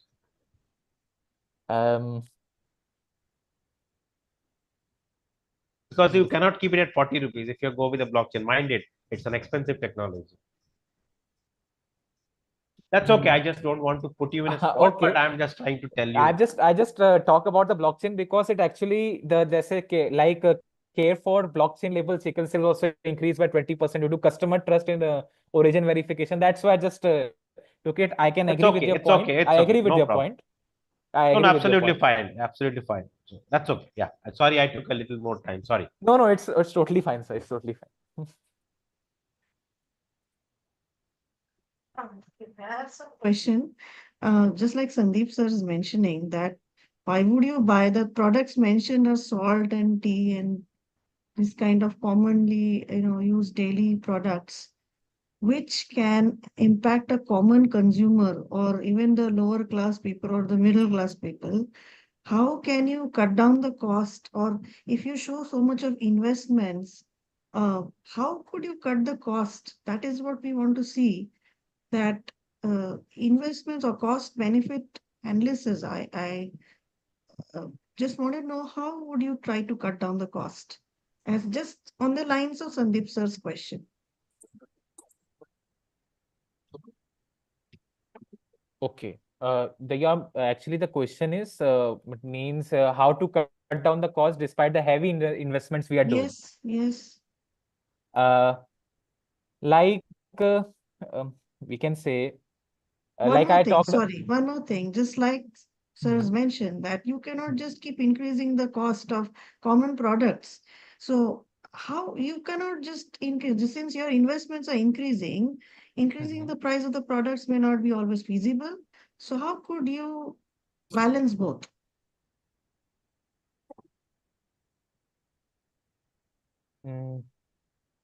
Obviously, ma'am, we want to, what we can say, have an equilibrium of the price and the quality.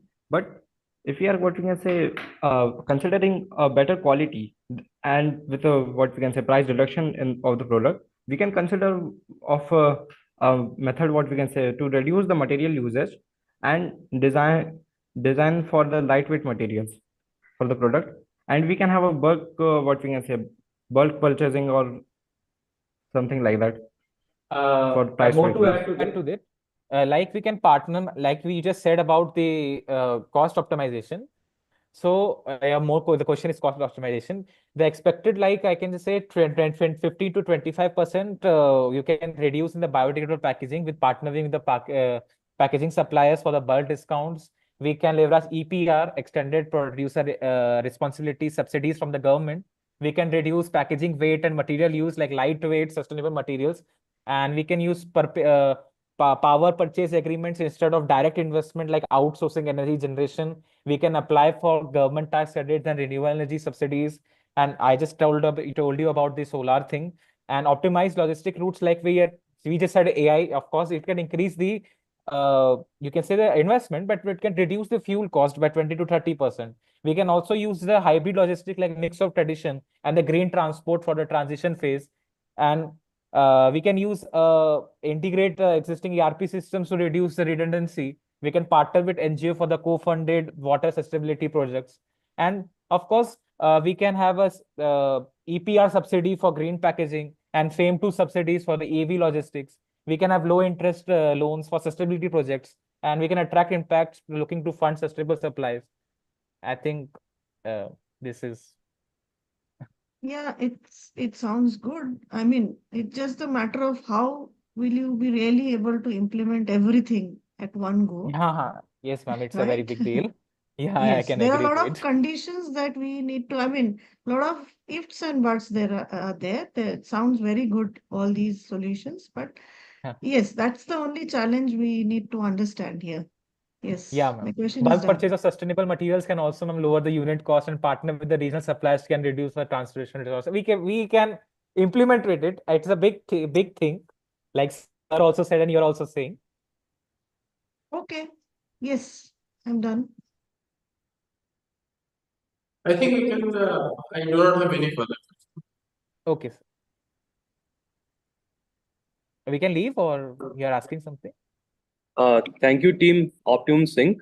Okay, You sir. can leave the Zoom call and wait for further instructions. Okay, sir. Thank you. Thank you. Thank Thank you all the professionals and the teachers for this particular thing. you.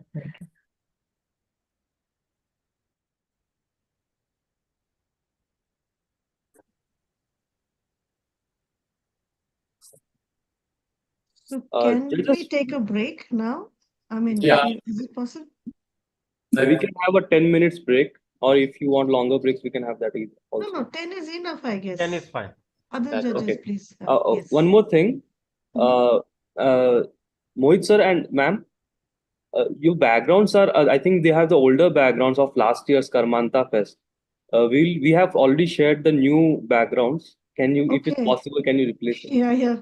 Okay, sorry. Okay, I'll do it. It's okay, ma'am. Yeah, that's what I was wondering. Why my background is different? Maybe I was wrong. I was thinking that way. I just selected I thought it's the same. Anyways, I'll do And we it. can send it again if it's okay. No, no, I downloaded it, but I, selected the wrong one. It was already there. The older one was there in the Zoom.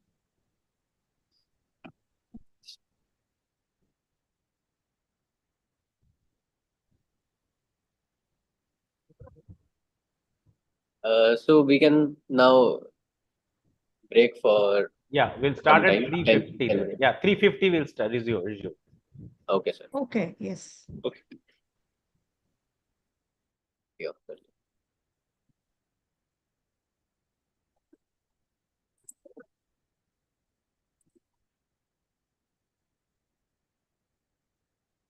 This is fine now. I think the background must be fine this time. Yes, sir. Yes, the background is fine. Thank you, Oh. sir. Yeah, all right. Okay.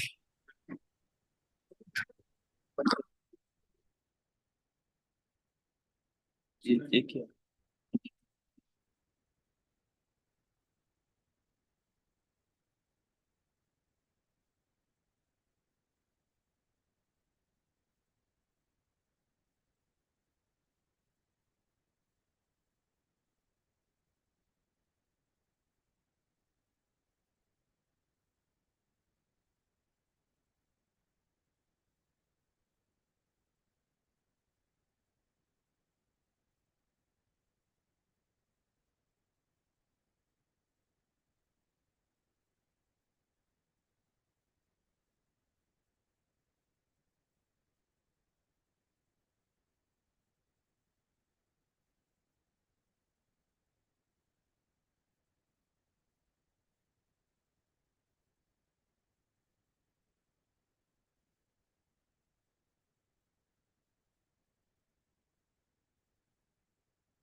Hello.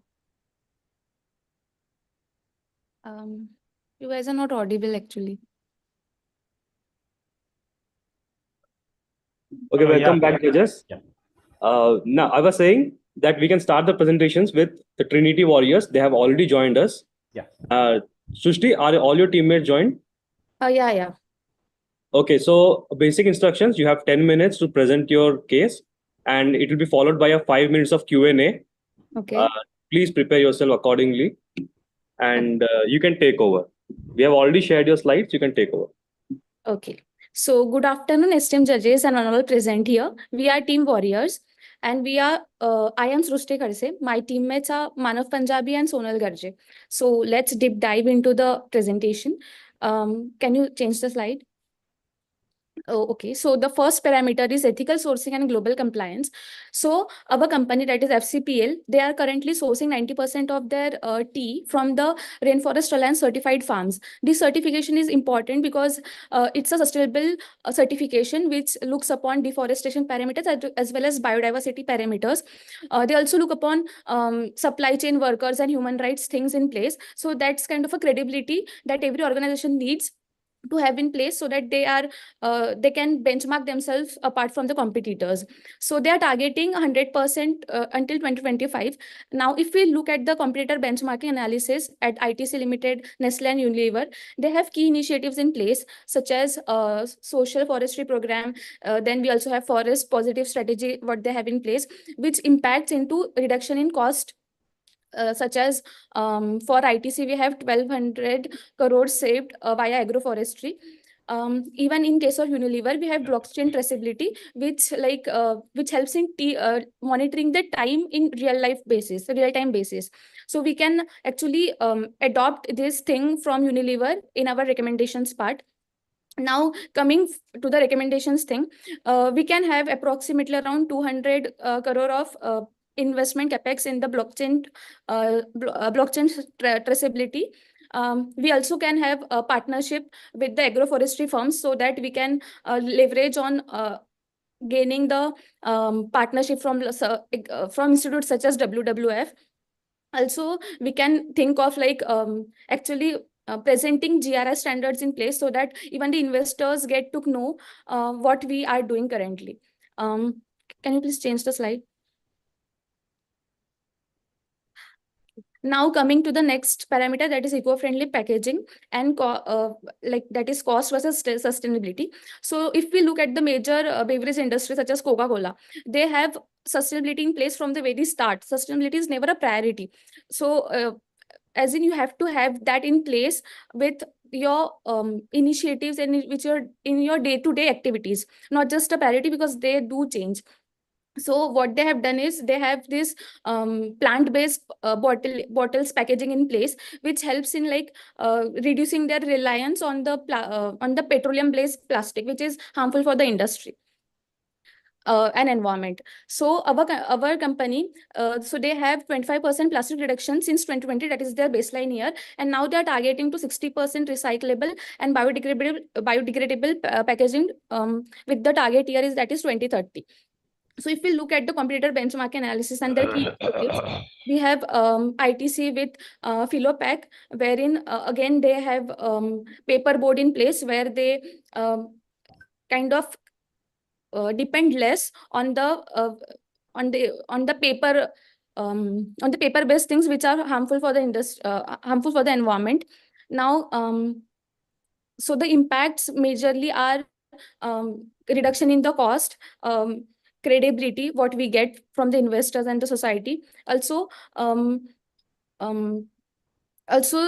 we can have in place that if you look at the recommendations part, now we can have more capex in R&D because that will have all the when we people will do more R&D and will invest more in the R&D part, we can have the actual reduction and recyclable things in place, so that we have our own new recyclable thing and we can leverage out of it. We can also have ITC's Tribe Craft in place, which is their license Fellopath 2.0, their initiative, which can we can initiate that and we can leverage that thing. My friend will overtake from me.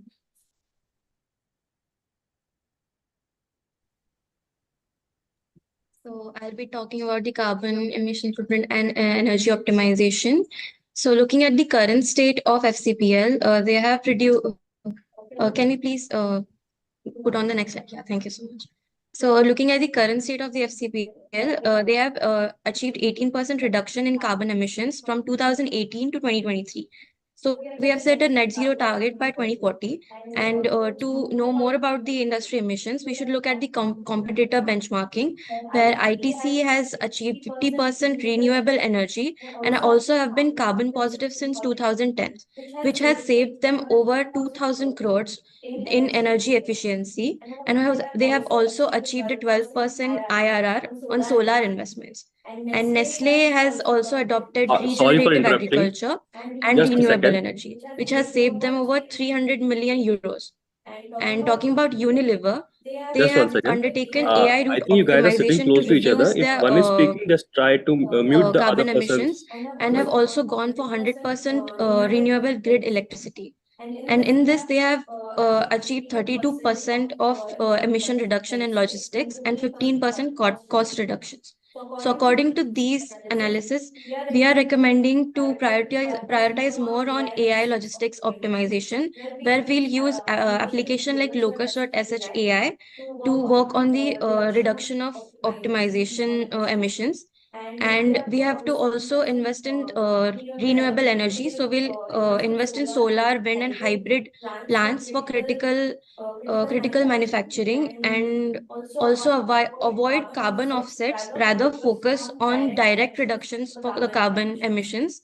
And through this, we will basically save a lot annually through fuel and carbon tax savings. Next slide, please. Thank you. So talking about the water conservation and ESG performance, in the current state of FCPL, they have basically achieved rainwater harvesting at 80% for their plantations and reduced the groundwater usage to 15%. And looking at the other companies, like ITC has invested in WOW initiative, which is well-being out of waste initiative, and have involved over 4.6 million households in this initiative. And they have also been water positive for 20 plus years. So basically, they have reduced their wastewater. They have reduced the wastage of water to 54,000 tons, and they have also achieved a 10% ESG rating, which also improves the investor confidence. And Nestle has also invested in wetland restorations, maybe the biodiversity or the ecology of the wetlands. They have invested in restoration of these wetlands, and also they have reduced the usage of water in their factory production. So they have achieved 28% reduction in water waste and improved their CDP water score also. So according to this, we would recommend to adopt drip irrigation to reduce the water wastage in agriculture, and also investing in green bonds, where we will use AWS certifications and partner with WWF, which is Worldwide Fund for Nature. And we'll also try to target water positive certifications to improve the investor confidence and also attract investors like BlackRock or other impact investors. Next, over to my friend Manu. Yeah, can you switch on to the next slide?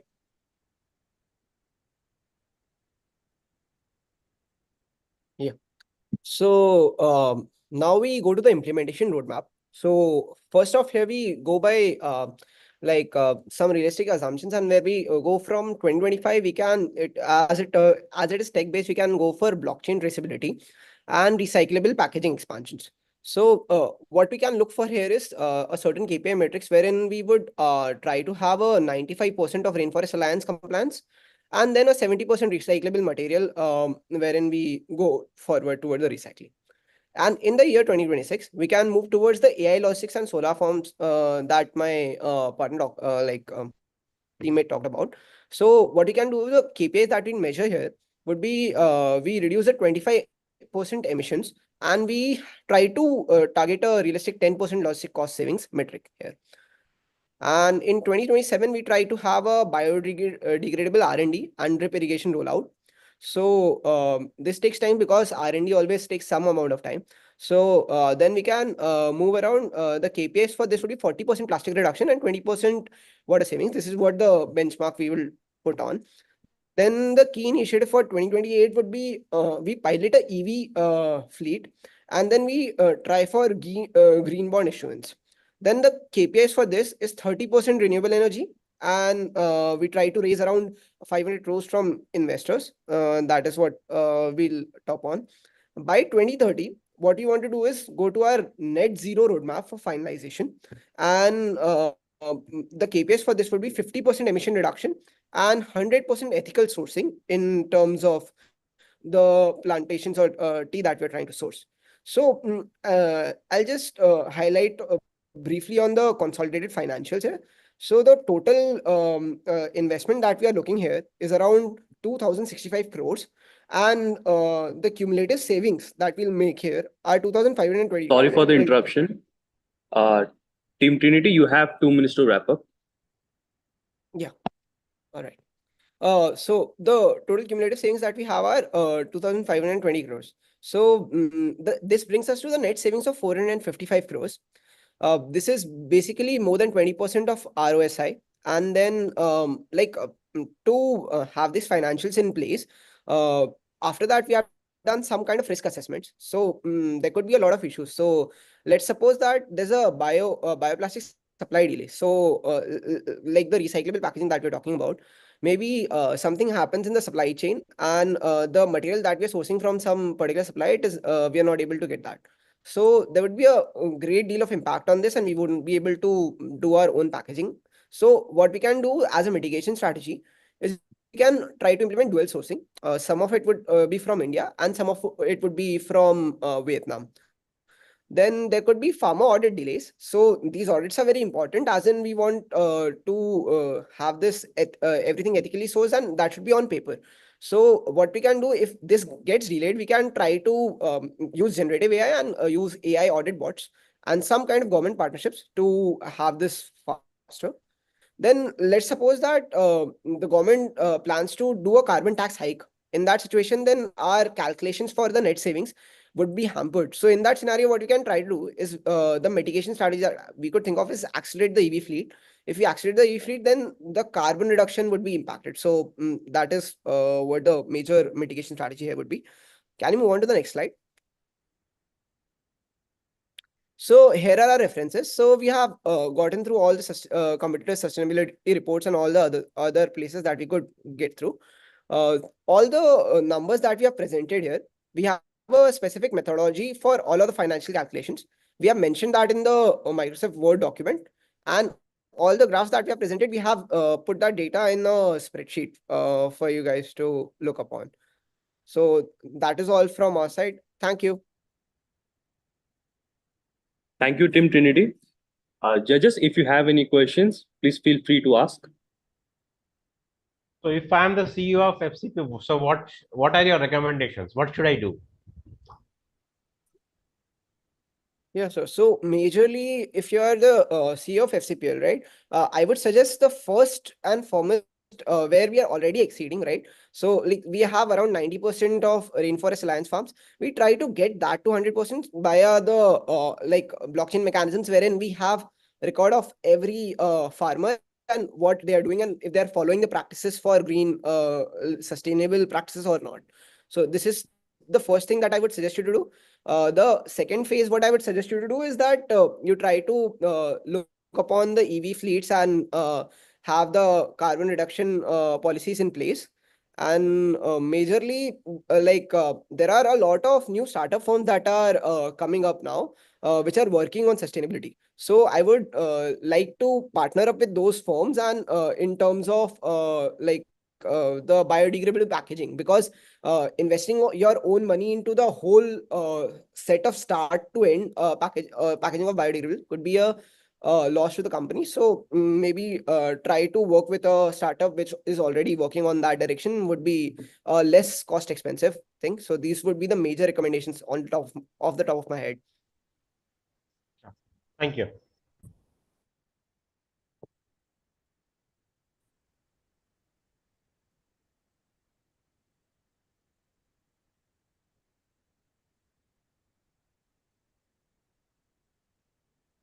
Smita ma'am, any questions you have Yeah. from you?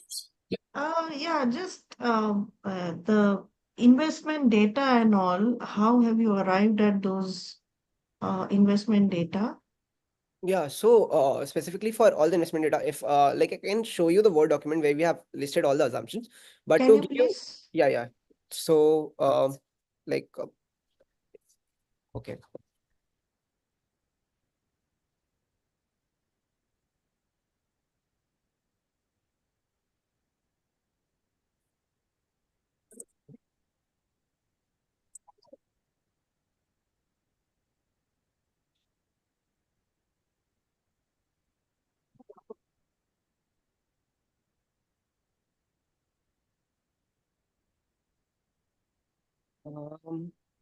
Like you'll have to share our screen, right? Open with Microsoft Word. Then share the screen. Yeah. Where is it?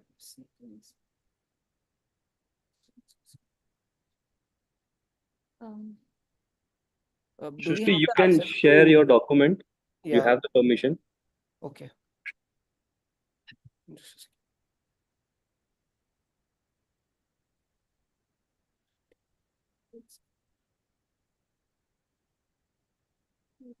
Share. Microsoft.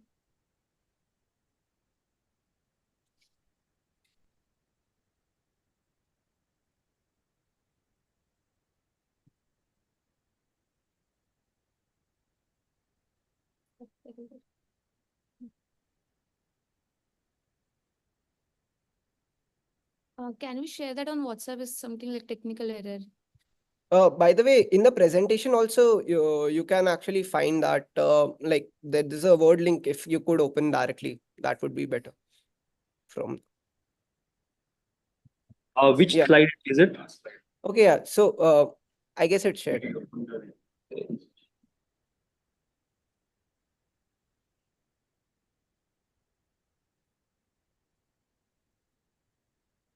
Yeah. Is it visible? Yes, yes. Yes. Yeah. So most of it actually comes from, so initially when we go about ethical sourcing, so we talked about this, that the certification costs, right?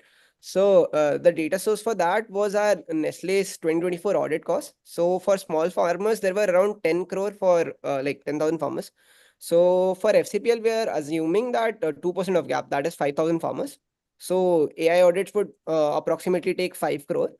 And the farmer training, which is, we are assuming that 6,000 for farmer, which is for 5,000 farmers, it would be around 30 crore. So that is how that 35 crores of gap comes in. Would you scroll down a bit? Yeah.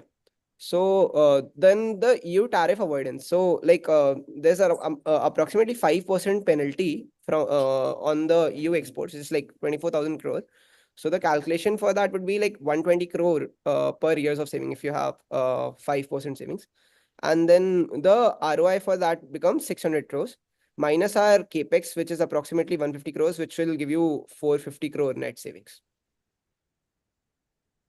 Now the major for the eco-friendly as well. So what we have done is that the key numbers that we have used is 300 crore for recyclable packaging and 540 crores cumulative savings over the 5 years. So scroll up a little bit. That's it. So the data source for this, what we have taken is ITC's R&D cost for Filopack, which is like approximately 1200 crore initiative. So what we did is like it was a 1200 crore initiatives, and initially FCPL is approximately like the 25% is what we are assuming. That is what we need to increase in our space. So we are assuming that approximately 300 crore like of that specific amount. We are not adjusting for inflations and all those things here, but more or less all the calculations. The assumption is that there is no inflation and no kind of that situation. We are taking data as is. Then for ROSI calculations, the ITC saved around 120 crores per year. So we are assuming that we'll be saving approximately 90 crores per year for the 6 years. And that's how we come to the number of 540 crores. The basic assumption is that plastic tax rate does not change and logistic cost also remains same. And there is no specific disruption in supply chain of recyclable material, which we have accounted for later on in like if there is any risk, what we can do. Then for carbon footprint reduction, the assumption is that from MNREs, the ministry data, we have that 12 crore is required for 1 megawatt of solar wind hybrid. So approximately if you want 100 megawatts of the energy, then what 1200 crore would be our investment. And the energy savings, approximately 30% of the energy bills that we have. It's like approximately 300 crore per year energy bills we have assumed. And from that we get approximately 90 crores. Then the carbon credits that we'll get for saving this would be approximately 60 crore per year, which is like 40k tons of CO2 reduction, which we are assuming. That is the reason for this. Then can move downwards. This for IRR calculations, we have done the IRR formulas to get approximately 14%. Then the assumption is that like the MNRE's 40% subsidy applies, which is reducing our capex to 720 crores. But we have not included this directly into the actual capex because we are assuming if some risk comes, then this 40% subsidy is what can act as a cushion to us. And in that situation, we'd be able to like bounce back from that situation. Then for water conservation and ESG, we're assuming that like 200 crores for IoT water systems. So this is basically, we had seen a few IoT systems in HUL, so which costed approximately similar. So we have taken that as 200 crores. Then FCPL, so saving calculations were done through ITC reduced water cost, which was by 75 crore per year with WOW. We are assuming that SCPL does not achieve that total, but it can achieve maybe around 60 crores per year instead of 75 crores per year.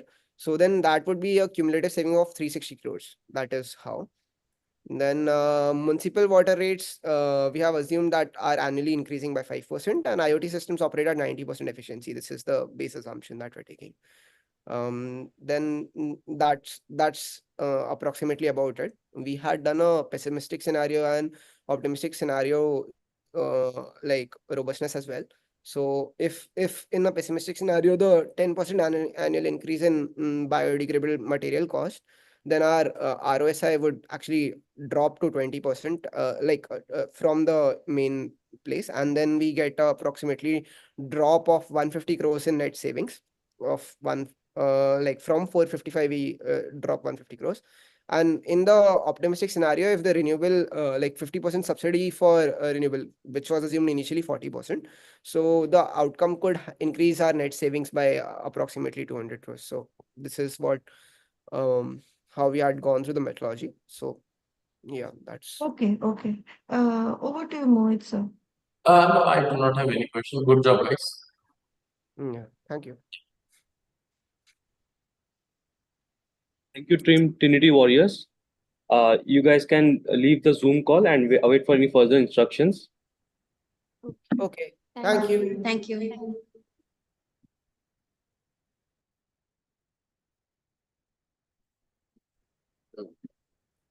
Next, we'll have Team Insight Igniters. Judges, they're facing a bit of a trouble in the bandwidth internet issues in their area. So please be patient. They're joining right now. Sure. Thank you.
So guys, if there is trouble on their side, maybe we can go to the next one, which is op I am Indoors team. I don't know. I mean, Sorry for the delay, sir. So just give us a 1 minute. We are trying to get them run as soon as possible. Please do it.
Uh, Team Inside Igniters, are we audible? Kindly unmute yourself. Namit, you are on mute. Sorry, good evening. Am I audible? Yeah, you're audible. Just 1 minute. My teammate must be joining. So usually we present the slides, but Right. since your team has requested to present it yourself, so you can present it. And if you have need any assistance, we are here. Yeah, I'll just present it.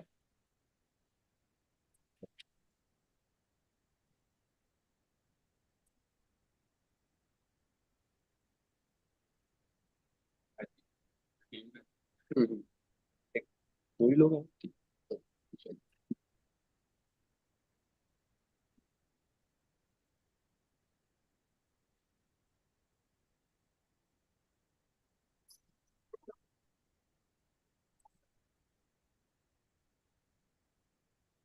Team Igniters, you can present your slide. Yes, I was just waiting for my teammate. Yes, she's here. Okay. Okay. So two instructions are there. You have 10 minutes to present your slide and followed by 5 minutes of Q&A. So kindly try to wrap up everything within stipulated time. You can go ahead. Right. I'll just share it once and maybe you can confirm if it's visible. Is the PPT visible? Yes, it's visible. And am I audible? Is there any problem or am I audible? Yes, Namit, go ahead. You're audible. Okay. Anushka? Yes. Good afternoon, everyone. We are Team Insight Igniters from NIT Raipur and BIT Durg, and we are excited to present our structured strategy for Fresh Move Consumer Products Limited. Next slide, please. So moving on, we'll first look into we'll get an overview of the company FCPL. So it is a leading player in India's food and beverage industry.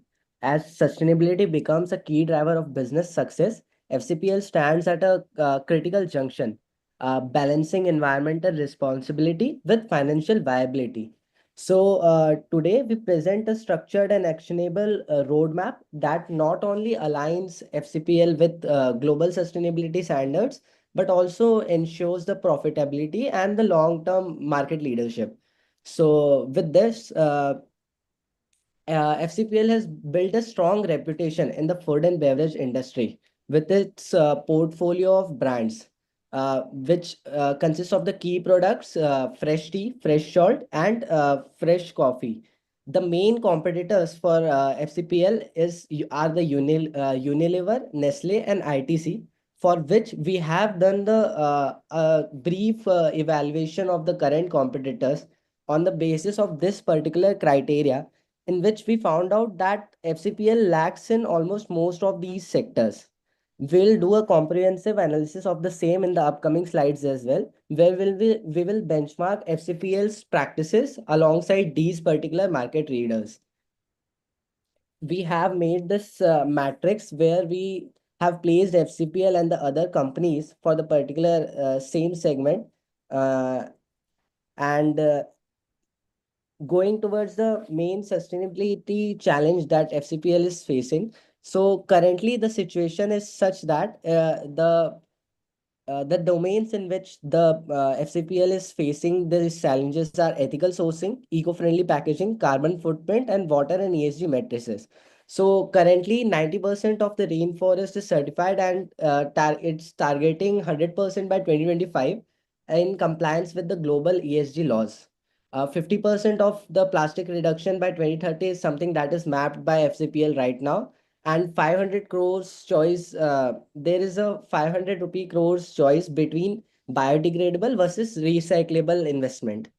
It aims to go net zero by 2040, investing in EV fleets, AI logistics, or renewable energy, and 80% rainwater harvesting, improving ESG to attract global investors. Moving on, as we move to the next slide, my teammate Anushka will go through the 4-pillar growth strategy that we have developed for FCPL. Our solution is actually built on 4 key pillars, each designed to drive sustainable impact while ensuring financial feasibility. So, moving on to the first pillar, it focuses on the eco-friendly packaging and waste reduction. Now, instead of a one-size-fits-all approach, we propose a hybrid model, allocating rupees 300 crore towards biodegradable packaging for premium product lines and rupees 200 crore towards recyclable packaging for mass markets products. This will ensure both sustainability and cost optimization. And additionally, we introduce a recycle earn program incentivizing consumers to return packaging materials for discounts, improving recycling rates while enhancing brand engagement. The second pillar revolves around ethical sourcing and ESG compliance. Now, to assure the transparency and traceability, we propose the implementation of blockchain-based supplier audits. Now, by leveraging digital supplier scorecards, FCPL can ensure 100% sustainable sourcing, aligning with the industry leaders while building investor confidence. Now, moving to the third pillar, carbon footprint reduction, and energy optimization. Our approach prioritizes AI-powered logistics, which can optimize delivery routes, reducing fuel consumption by 15 to 20%. Additionally, we recommend a phased transition to EV fleets with 50% of FCPL's delivery network going electric by 2029. Finally, expanding FCPL's renewable energy mix by integrating solar and wind power will significantly reduce direct emissions while ensuring long-term cost savings. And moving on to the final pillar, it will focus on water conservation and ESG leadership. By integrating AI-driven smart irrigation system across plantations, FCPL can reduce water consumption by 20%, minimizing its environmental footprint. Furthermore, we propose leveraging green bond financing to fund these sustainability projects. The financial burden while enhancing FCPL's ESG performance in investor rankings. Now, the combined impact of these four pillars will drive a 50% reduction in plastic waste, a measurable decrease in carbon emissions, and a strong competitive position in the sustainable market. Next slide, please. So moving on, sustainability is only a viable strategy if it is financially sound. Our financial analysis confirms that these initiatives are not just regulatory obligations, but strong business opportunities. So to implement this strategy, we require an total investment of around 750 crores, of which we have a detailed breakdown of the investment. At the bottom right, we are, if you can see, we are giving around 40% of the total investment to eco-friendly packaging, around 20% to carbon reduction and AI logistics, around 7% to water conservation and ESG performance, and rest to the others. We saw through our analysis that the ROI for the upcoming 10 years comes down to be 166% with a payback period of 4.2 years. Even in the worst case scenario, we expect the ROI to be 120%. The assumptions that we took here was that AI logistics is phased around 4 years. There are packaging shifts which would generate the savings and such. For the break-even analysis, we got to know that we may break even around 2029 as through the payback period. This particular graph shows the annual benefits received from each of these particular sectors and the total annual benefits received. With this, we also have shown the carbon footprint impact that we expect to happen. So we expect the emissions to be reduced by around 50% by 2030. The EV fleet as the option to be increased by around 50% by 2029. The AI logistic fuel efficiency to be lessened by around 20%. Then, when compared with the fuel, and renewable energy source to be 50% power. Moving on to the next slide. We have benchmarked the practices of FCPL with the market leaders, and I would like to ask my teammate to continue with this. You are on mute, sorry. Now, to truly understand the market position of the FCPL, we compared FCPL, and based on these 6 parameters, the sustainable sourcing and compliance, eco-friendly packaging and waste reduction, carbon footprint reduction, water conservation and ESG performance, and financial viability of sustainability investments, and investor consumer and perception. So based on these metrics, we compare FCPL, ITC Limited, Nestle, and Unilever, and we benchmark some of the best practices by comparing all of this. Like in FCPL, 90% certified sourcing goal for 100% by 2025 in compliance in progress. 50% plastic reduction by 2030 by approaching with the help of this hybrid approach. Net zero by 2040 by gradually incorporating EV and AI adoption. 80% rainwater harvesting, improving ESG performance. And we have a payback period of 4.2 years, but it will need time for cost savings to reflect. Now, moving on to the next slide, I would like Namit to present the next slide, please. So, Guys, you have 1.5 minutes to present. Okay.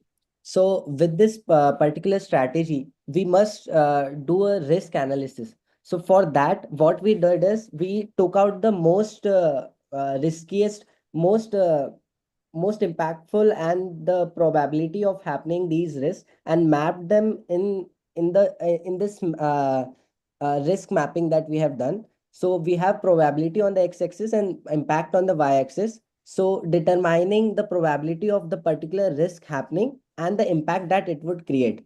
So we have written these risks as high upfront capital expenditure, consumer adoption uncertainty, regulatory and compliance risk, and likewise. With these, we have also mentioned the mitigation strategies, which we have already incorporated in the solution that we have provided. If we look at the top right side of the slide, these are the particular SDGs goals that we would create a great impact on of all those. At the bottom left, we have presented with the implementation timeline, giving a phased-wide execution plan around 5 years for a particular solution to be implemented.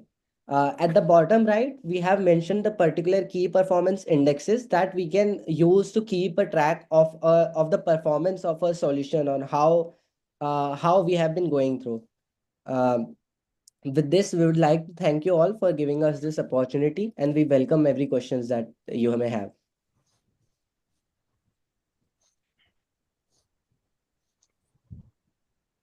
Yeah, I think overall I liked your graphics were really good. I really liked the way you have. So the visuals were really good.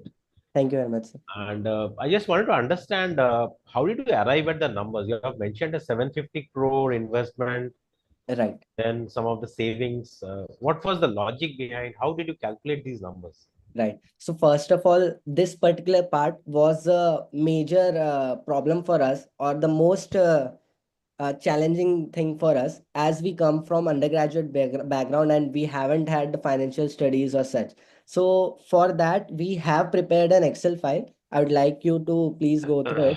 So in this, we have break down the particular investment that we have mentioned in that slide. So these investments around in eco-friendly packaging, cost reduction in energy, ethical sources, and all the sectors totally come down to be 750 crores that we mentioned earlier. About the other numbers that we have mentioned in that particular slide, if we see the annual benefits, we have combined the benefits that we expect from all these sectors yearly, and then we have came up with a total number that we expect would be the annual benefit across all these 10 years. We have also considered the worst case scenario, the best case scenario, and the base case scenario for all these same, and found out the payback period and the return on investment for the same. With this, we also tried to go through the cash flow projections, where we took the cash inflows that we expect from these particular annual benefits that we have mentioned, and the total expenditure, that is cash outflows in the capex breakdown annually. So with this, we found out the net change in the cash flow, and then the closing cash that we would have on every year. And I think the fact that you did not have a course on that. So did you get, again, you can be honest, it's nothing right to do with the evaluation. So did you take any help from somebody because you did not have any exposure to this course? Definitely, sir. There was one thing that we have been actively participating in many case competitions. So step by step, we have gained some knowledge, and at the same time, we have tried to interact with as many people as we could. So my brother is also currently pursuing MBA from Tapni Manipal, cousin brother. So we in a way had a conversation with him as well, as in what can we present in this financial aspect. So that was already a big problem for us. So what should we show in the financial terms? So I mean, we talk to many people and we use the AI tools as well, ChatGPT and other AI tools on how we can actually present these particular things. And that is how we came up with that, sir. Sure. Thank you. Yes. Very good presentation. And I like the, very honest way, the way you have explained everything very honestly. And that's the spirit of learning that you have. That's very good. Thank you. So keep it up. Thank you. No questions from my side. Thank you. Thank you. So, good work, guys. Really like the visuals and the depth that you guys have covered, even though you have undergrad background at this point of time. A couple of things apart from the numbers and all these matrices and values and scores that you have talked about. From a qualitative aspect, what are some of the things that you see critical to implementation here? From a qualitative aspect, sir. These numbers are fine. Qualitatively speaking, let us say you were to be someone who would be driving the execution here.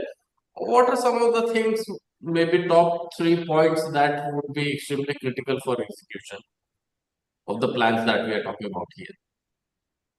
Okay, so I think this in a way directly relates to the risk that we have mentioned. So one of the critical points would be the consumer adoption, sir. It is very important for the consumers to adopt a particular strategy, and that is when we'll be actually able to be profitable and sell the products.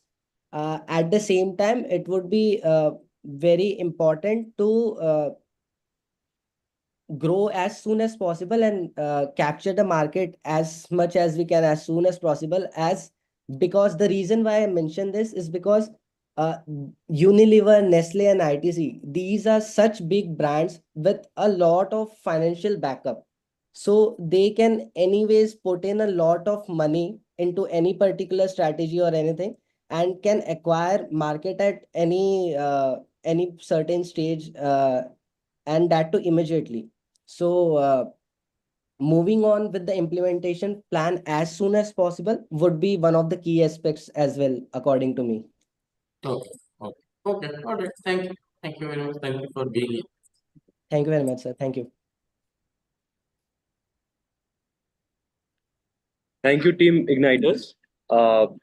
We now request you to leave the Zoom call and await for any further instructions. Thank you. Thank you very much. We really appreciate this opportunity. Thank you, everyone. Thank you so much. Thank you, everyone.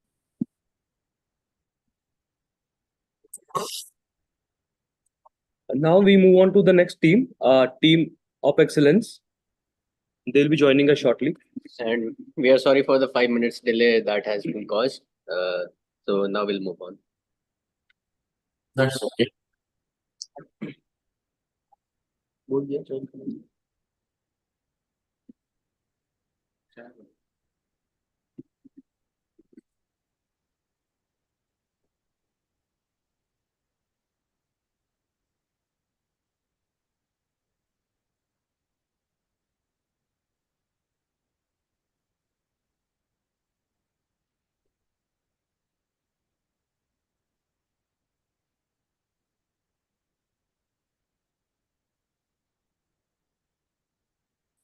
Welcome, Team of Excellence. We have already shared your slides, so just ping us when you want to change the slide number and we'll do it for you. There are a few instructions that you need to take care of while presenting. You have 10 minutes to present your case and 5 minutes of Q&A followed by that. Please prepare accordingly. Thank you.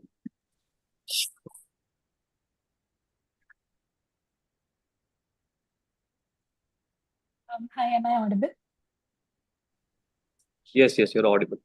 Okay, great. Shall we start? Yeah, did you hear the instructions? Yes. All right, you can go We ahead. are ready to start, yes. Good evening, esteemed judges. I request you to please move to the next slide. We are excited to present our sustainability roadmap for the FCPL, and we have assessed the industry and we found that the food and beverage industry is undergoing a massive transformation, and sustainability is at the center of it, with being the driver of competitive advantage and regulatory compliance. And on the left-hand bottom, you can see that FCPL has we have assessed the current status and future goals of FCPL, and we see that it has a very strong presence currently, and it has already taken big strides in terms of ethical sourcing, eco-friendly packaging, and emissions reduction. However, to stay ahead of the competitors like Unilever and Nestle, it must bridge critical gaps in real-time carbon tracking, Scope 3 emission visibility, and financial quantification of these climate risks. And we have also assessed the current industry and have found that consumer demand for sustainable products is growing. And we see that 74% of the global consumers are willing to pay more for sustainable packaging. Additionally, every $1 invested in sustainability can drive up to $7 in profitability. So today we are planning to showcase a strategy that will align FCPL with global sustainability standards and strengthen confidence and deliver long-term financial growth. So getting started, over to you, Mandeep. Thanks for setting up the context. So next slide, please. Thank you. So as we know, sustainability in the beverage industry is more than a competitive necessity now. We have identified several gaps that FCPL can work on, and that's where our strategy comes in.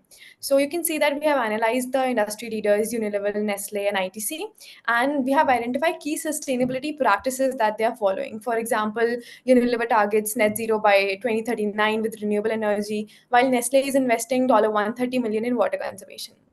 Now, if you look at the compliance and the gaps that FCPL currently has, it is still lagging in critical areas like real-time carbon tracking and fully renewable package adoption, as well as Scope 3 showcasing of the emissions. So with regulation tightening such as EU Green Deals and US SEC disclosure rules, FCPL does need to step up its compliance efforts. I know its current goal includes 18% emission reduction and 90% rainforest alliance as well.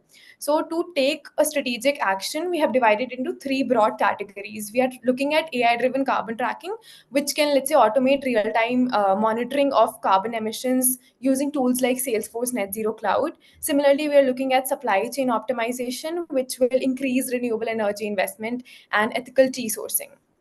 Lastly, we are looking at the bucket of financially aligned sustainable investment, which includes leveraging green bonds and sustainability-linked loans for cost-effective funding.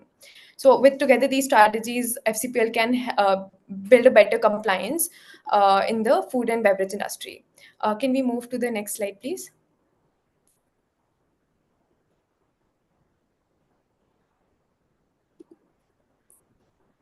Thank you. So now, while we talked about compliance, that is not the only important thing while talking about sustainability. We have also tried to balance the investment in renewable energy and logistical efficiency. So for short term, we are suggesting that we focus on logistical efficiency, which includes AI-powered route planning. We're using AI and machine learning to implement dynamic route adjustments. Similarly, we need to transition from diesel to electric trucks for last mile delivery and warehouse transport. And we also looked at sustainable growth resources like demand forecasting tools, GIT inventory techniques, and blockchain as well. What we're trying to achieve via this is a reduction in carbon emissions, fuel efficiency, and delivery time optimization. While this is the short-term strategy that will give us faster cost saving and will also help us receive some government subsidies because of FAME, we are also looking into long-term gains, which will only come if we invest in renewable energy, which will provide us with self-sufficient energy and low carbon footprint. As a strategy to FCPL, our final recommendation is to focus on direct reductions along with carbon offset as a complementary strategy, because we're looking for long-term improvement as well. Now, talking about water conservation and ESG performance, sustainability isn't just about carbon. FCPL also needs to differentiate itself from the competitors. So we are suggesting strategies like smart rainwater harvesting and AI-driven water cycling. Also, these initiatives will be backed by government incentives such as subsidies and green bonds. We're also focusing on impact-driven ESG metrics to attract the global investors. So as I talked about, we are implementing sort of a dual strategy to focus on quick operational wins in logistics, as well as high-impact investments in the renewables. So this way, FCPL can drive both sustainability as well as profitability. Over to you, Mansi. Yeah, can you please move to the next slide? So following the same theme, we are here analyzing the two paths for eco-friendly packaging, one being going fully biodegradable and one being expanding the recyclable packaging. So evaluating both in both these aspects in different criteria, we found that biodegradable packaging is pretty intensive and requires a lot of R&D and upfront cost. However, it will allow us to be 100% allow us to eliminate plastic 100%, and it will provide a more gradual transition that will take a timeline of implementation from about 5 to 7 years. And it will also give us a strong premium branding as an eco leader and future proof us against the stricter regulations in the future from EU, US, or India itself. Secondly, the recyclable packaging. In terms of cost, there's lower capex, but then the sustainability benefits are also moderate, which will approximately allow us to, reduction in plastic use by 80%, and we will still be dependent on recycling systems. However, it allows us to have a faster adoption rate, somewhere around 2 to 3 years, and it will give us a sustainable branding, but it will be at lower differentiation level. And it might be compliant to some of the laws and regulations, but not all. So currently, in terms of eco-friendly packaging, we are suggesting a strategy keeping the same thing in mind of short-term and long-term.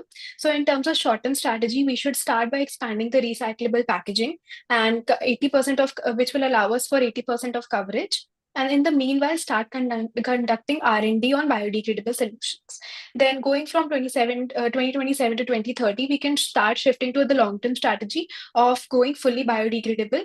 And this will help us make our premium branding as an eco leader, and also help us attain those ESG goals and future-proof us against stricter regulations. And now that we have concluded with most of our strategic roadmap, I would like to, we have also done an analysis of the potential risk and how to mitigate them. Some of them being lower consumer adoption, limited biodegradable infrastructure, and changing global regulations.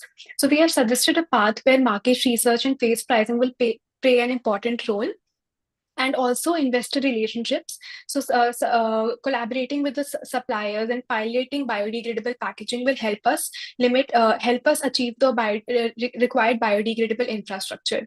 On the right-hand side bottom, we have also mentioned a few third-party suppliers that we can collaborate with to attain the biodegradable infrastructure for eco-friendly packaging solutions, AI partners to help compliance and ESG tracking, partners to help us with water conservation, and carbon emission reduction or offset partners. So with this, we conclude with our broad strategies, and I will now request Dhaya to take us through the implementation roadmap. Can we move to the next slide, please?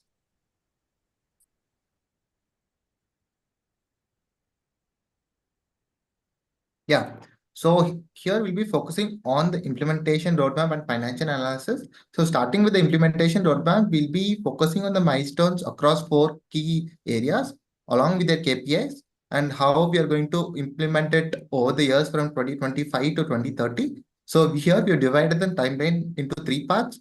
One is the immediate actions and quick wins. That is the shorter term goals that we need to achieve. And the second thing is scaling, the scalability aspect of it and the long-term impact. And finally, the goals that we wanted to achieve by 2030. So starting with compliance. So in compliance, in the immediate action should be aligning policies with EU Green Deal and US SEC climate rules. So in the long-term impact would be implementing supplier ESG tracking framework, and which in turn will achieve our goal of improving ESG rating and attract investment. And second thing is carbon emission. So here we'll be starting with pilot for EVs and energy efficient smart sensors in warehouse and offices. So we'll be capturing the best practices and the roadblocks, which in turn will be scaling across all the tier 1 and tier 2 cities. And also in turn, we'll be investing in solar panels and windmills at all manufacturing sites, which will lead to 50% EV flight adoption and 50 to 60% renewable energy usage by 2030. So coming to water conservation, so similarly, we'll be adopting a pilot program for AI-driven water management and rainwater harvesting. So we'll be scaling this AI-driven monitoring program over the years, and along with partnering with green bonds and sustainability linked to loans. So this will lead to 80% water recycling and conservation compliance. So finally, coming to packaging, we'll be using the and be expanding the use of 80% recyclable packaging in the short term, and in the longer run, be shifting to biodegradable packaging and also partnering with suppliers for cost-effective packaging. So this will in turn help us in achieving 100% transition into sustainable packaging. So coming to the financial aspect of it, so in the bottom left hand of the page, we can see the different milestones and the investment areas, and we have identified the initial investment which are required for each of these key areas, and what is the cost savings that we can be done through this, and what is the project ROI. So you can see this in the table, and coming to the visual where you can see that revenue projection across over the years. So starting from 2020, it's about 2.2 billion, and over time you can see the year-on-year growth, and which in turn after completion of 5 year of the program in 2019, we'll be able to achieve 3 billion projected revenue growth. So in total, we'll be spending 200 million in capex, which in turn will lead to 3 billion projected revenue.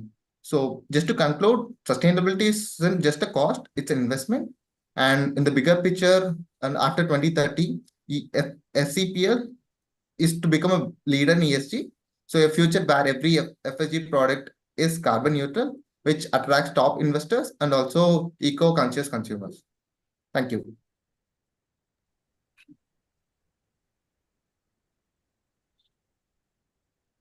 Thank you, Team of Excellence. Now the floor is open for questions. Judges, if you have any questions, please feel free to ask. FCPL is an Indian company, right?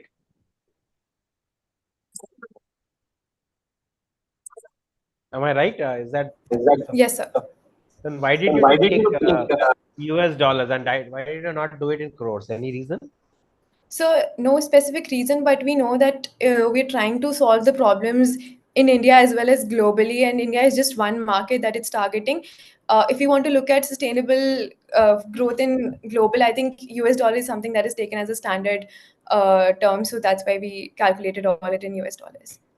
And I think, sir, I think a lot of regulations also have a standard way of talking in US dollars. So in order to standardize the entire strategy, we used USD. Second question, I saw in your last slide, you had projected a lot of savings. For example, from a compliance portion, you have shown a savings. How did you arrive at that figure? Any logic? What is the logic which you used? Sure, sir. Let me take up the screen share.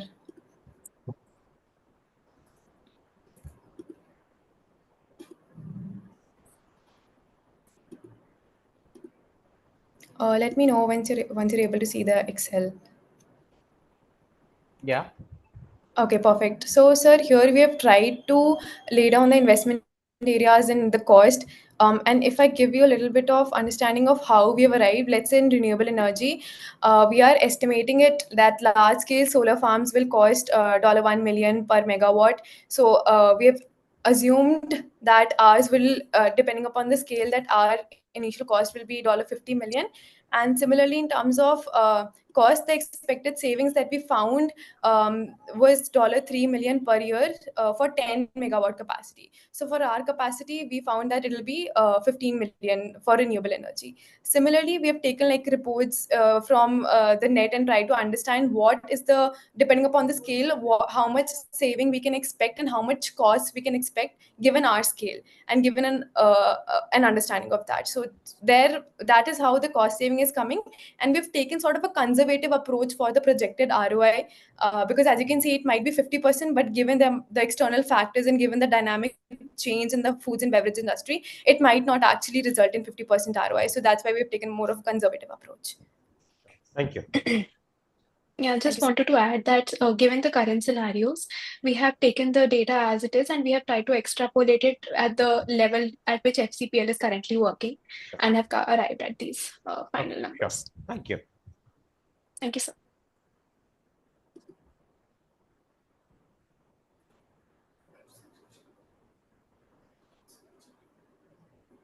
What kind of carbon savings have we have written reduces scope 2 emissions purchase electricity by 80%. And what kind of other savings have you taken into consideration? I just want to see it down. Just Sure. get it down. Okay.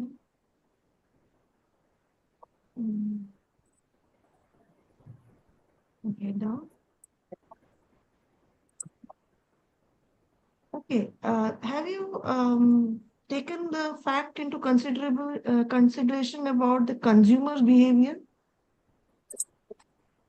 So these calculations have been done assuming that these investments will have a positive impact on consumers, and we have not taken into the consideration that, let's say, we can propose a premium pricing. Let's say we go for biodegradable packaging. This is given let all the other factors remain constant. We have for now we have not taken into consideration any changes in prices or changes in consumer behavior. This is just depending upon the growth in the industry.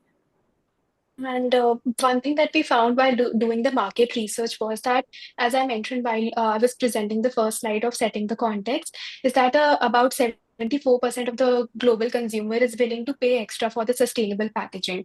So while we have not taken into that account, but at the back of our minds, we had that notion that the future generation with the growing awareness is more willing at this point to be paying more. So yeah, just in addition to that, yeah. Okay. Yes. Yeah. So just one question, rather away from all these numbers and all these projections that you're showing. You talked about a collaborating partner at some point of time in your slide, as far as the execution side is concerned. And I understand what would be your wish list in this collaboration. All right, what would be your expectations in this collaboration? I broadly understand that. But a collaborating partner would also collaborate with you guys when they have their own wish list or their own expectation. What do you think their expectations would be or their wish list would be? I like one thing that comes to my mind, being with the consulting background, is I think we take pride in the type of clients we have or the type of industry we are working with. So if FCPL is a global brand with a very big market presence, I think all these collaborating partners will take pride in collaborating with us because we will be a part of the marquee list of clients that they will be working with, which will in terms enhance their market value, their brand, their reputation. Reputation is one part. I understand Yes. reputation is one part. Fine. Anything else? I'm sure, of course, there will be financial aspects to it, monetary and profitable aspects, but we haven't really delved into those at this point. Okay. So, for example, I didn't think about one thing. We talked about some agreements for, let's say, sourcing the renewable energy. That we have to partner with someone for. Those are some purchasing agreements. So basically, out of that, those suppliers will get some tax credits from the government because they're providing us with renewable energy. So that could be, let's say, one of the examples that come into my mind. And then similarly, investors and financial institutions will have expectations from FCL in terms of transparent ESG reporting and regulatory compliances, ESG compliance guidelines. They will have incentives for sustainable practices in terms of recyclable packaging, ethical resources, and it will also be dependent on the stable and long-term partnerships. For example, if we are sourcing solar energy from a particular partner, they will expect us to be in partnership for a long period, let's say 5 to 10 years. So again, those continued collaboration, if sustainability standards are met, would be their expectations. Okay. All right. Thank you. Thank you. That's it from my side. Thank you, sir. Thank you, Team Opsilence. Now you can, we are requesting you to leave the Zoom call. So, and I'll wait for further instructions. Sure. Okay. Thank you so much. Thank you, judges. Thank you, judges.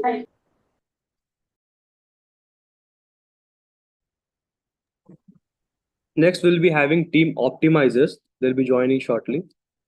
This is the last team, judges.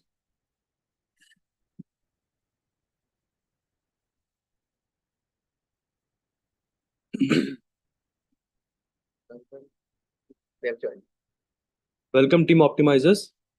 we'll be presenting the slides for you, and you need to tell us when we need to go to the next slide. And you have 10 minutes to present your case, which will be followed by a 5 minutes of Q&A. Do you guys understand? Are we audible? Yes, you're audible. So, okay, we'll start presenting now. Yeah, we'll be So, presenting good. for you. Just let us know when we have to go to the next slide. Okay. And you have 10 minutes to present. Starting now. Over to you. Good evening to the panel of judges. We will be presenting our case on integrating sustainability into FCPL. And we are very familiar with these three commodities, but the question is how many of us actually consider the sustainability parameters when making the purchase decisions? Next slide. Now, let's talk about balancing growth with green solutions that we have come up, for which we have come up for the company FCPL. We have majorly taken two parameters, two frameworks. First is the triple bottom framework, and the second is ESG framework for FCPL. For this, we have taken three major aspects, which is environmental, governance, and social. Under environmental, we are talking about carbon footprint reduction. And for this strategy, to implement energy sufficient technologies, we have talking about strategies such as integration of LED lighting, high efficiency motors, and variable speed drivers, and also to participate in corporate power purchase agreements for sustainable energy suppliers, and to also conduct yearly or regular energy audits to identify improvement opportunities that would come up in our manufacturing process or operational to indicate operational efficiencies.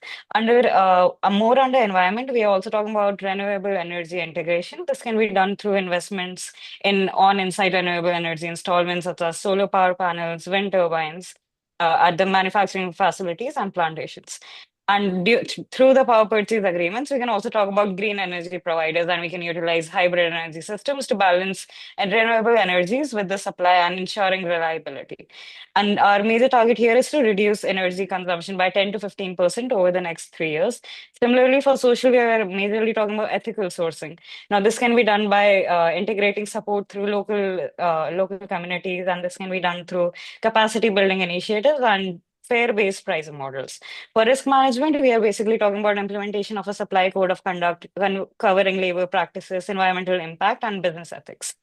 And we have also done our industry benchmarking for the suggested mitigation strategies under ESG. For for governance category, we have talked majorly about the diversity policy. Now, for FCPL, we have projected a 55% of increment compared to the industry average, which is 40%. And this gap analysis shows us a 15% of a difference between the two. And this can be mitigated through introduction of the diversity hiring policies, which covers a target of 40% by 2026.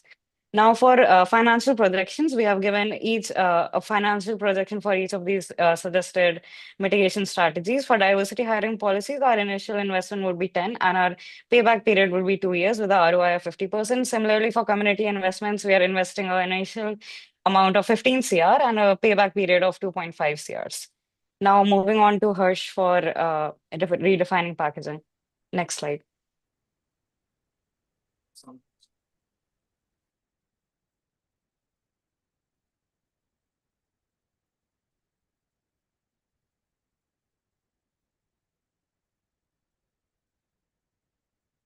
You're not audible right now. Can you please check if you have unmuted yourself or not?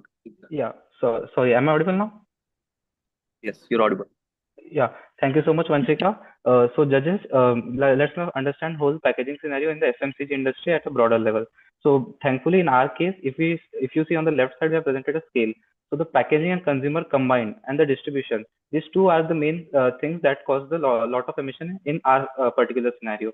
We have done a computer analysis for the particular goods, tea, coffee, and salt among this company, and a little bit of adjacent products, and we have found out that in the matrix, if you compare the sustainability impact and the price, the sustainability has always came with a cost. So it's never that at a low price you can achieve high sustainability. And we didn't have time for the primary survey, to be honest. So we just had a discussion with a few vendors and a few of our friends. And based on that, when we see why plastic is used and what materials we can use instead of plastic, then we have found out that cornstarch based packaging and cardboard based packaging is the packaging that is the most feasible, viable, and economically possible for us to do. then a major focus we want to bring to you is that every company is doing 5 R's, but what we think is redesigning and rethinking about customer behavior. So let's see this first redesign of packaging. So this is basically a cardboard box that you have seen in red label usual packaging. So we propose a new design that this box can later be used as a storage box. So you have seen that plastic boxes are often given with FMCG commodities to the customer, so they tend to buy it more. So using this design, we are trying to get the customer to reuse this box and cause less wastage to the environment. And even if he throws it, then it will be a sustainable solution.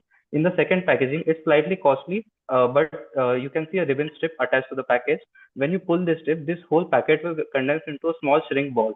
So now, to be very honest, if you have seen our mothers, what they do is they put that tea waste after boiling the tea into the dustbin or either into plant waste. So there's a hole given there. If you put your tea remains after boiling the tea in this and then strip this off, this can be put into plants or the flower pots in our house, and then again can be used as a sustainable compost for those things. So that's the whole thing. Financials are given here. I would like to conclude and pass to Alok. Thank you, Vers. Next Moving slide, on to please. the next slide.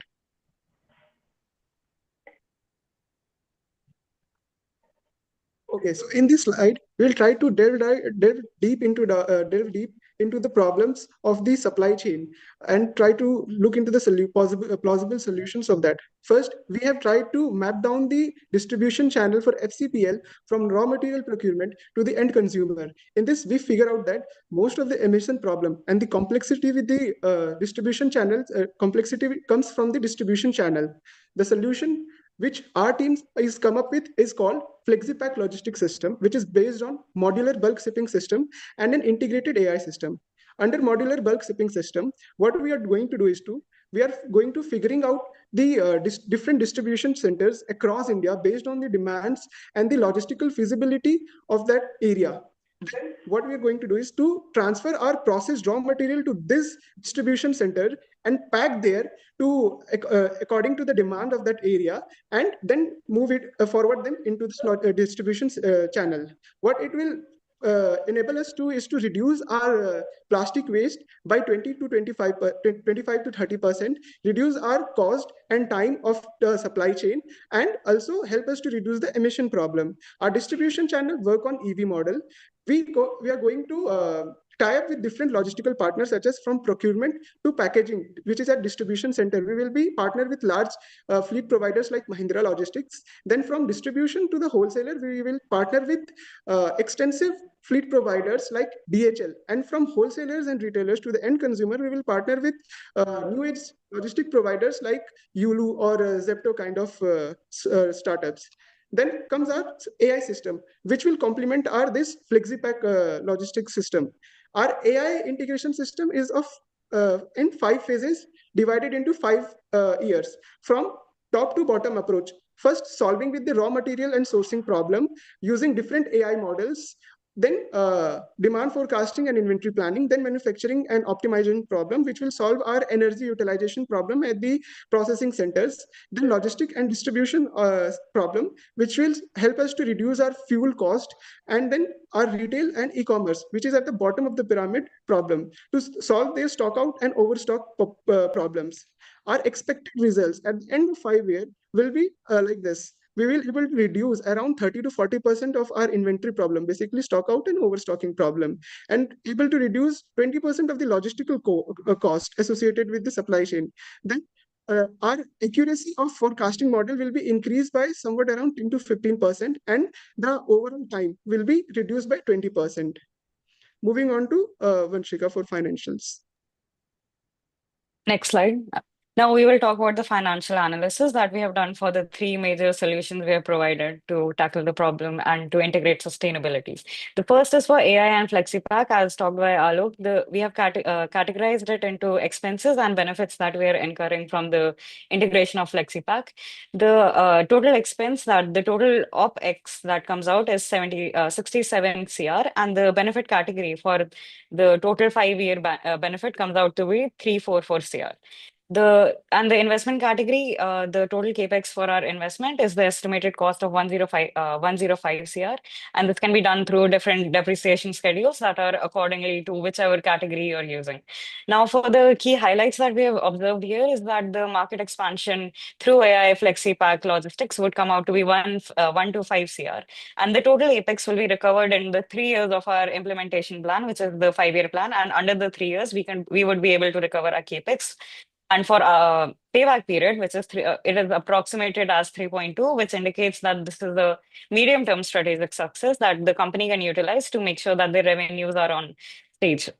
For ESG performance, we are taking a diversity program, and now for the metric values of these diversity programs would be the average cost per hire is estimated to be 5 lakh, and the number of new hires through these initiatives would be 200 employees. Now the productivity gain estimated per employee is 3 lakh, and the additional revenue that could be occurred through them is 5 CR. Now for categories, we have taken different categories, and the total apex that comes out, the total capex that we are utilizing for the implementation of this for this policy comes out to be 20%. And now we can compare the projected revenue and how the mitigation of these strategies have led to an average revenue growth of 12%. Similarly, for packaging, we have compared different packages and decided a difference between the conventional and new price. We can see for red label large packet, there's the minimum difference, and that is the difference we're trying to target to make sure that the profit margin is optimum for both for us as a company and for the retailers that are providing us with the raw materials. The financial implications basically tell us that the cumulative revenue impact with mitigation strategies comes out to be 258 CR, and they 30.8 is the general significant value over the 5-year plan, which enhances 10% of the capital of cost. And this shows the ROI of 59.2, which is a high level of profitability for the projected mitigation strategies. Now moving on to Harsh for the roadmap. Next slide.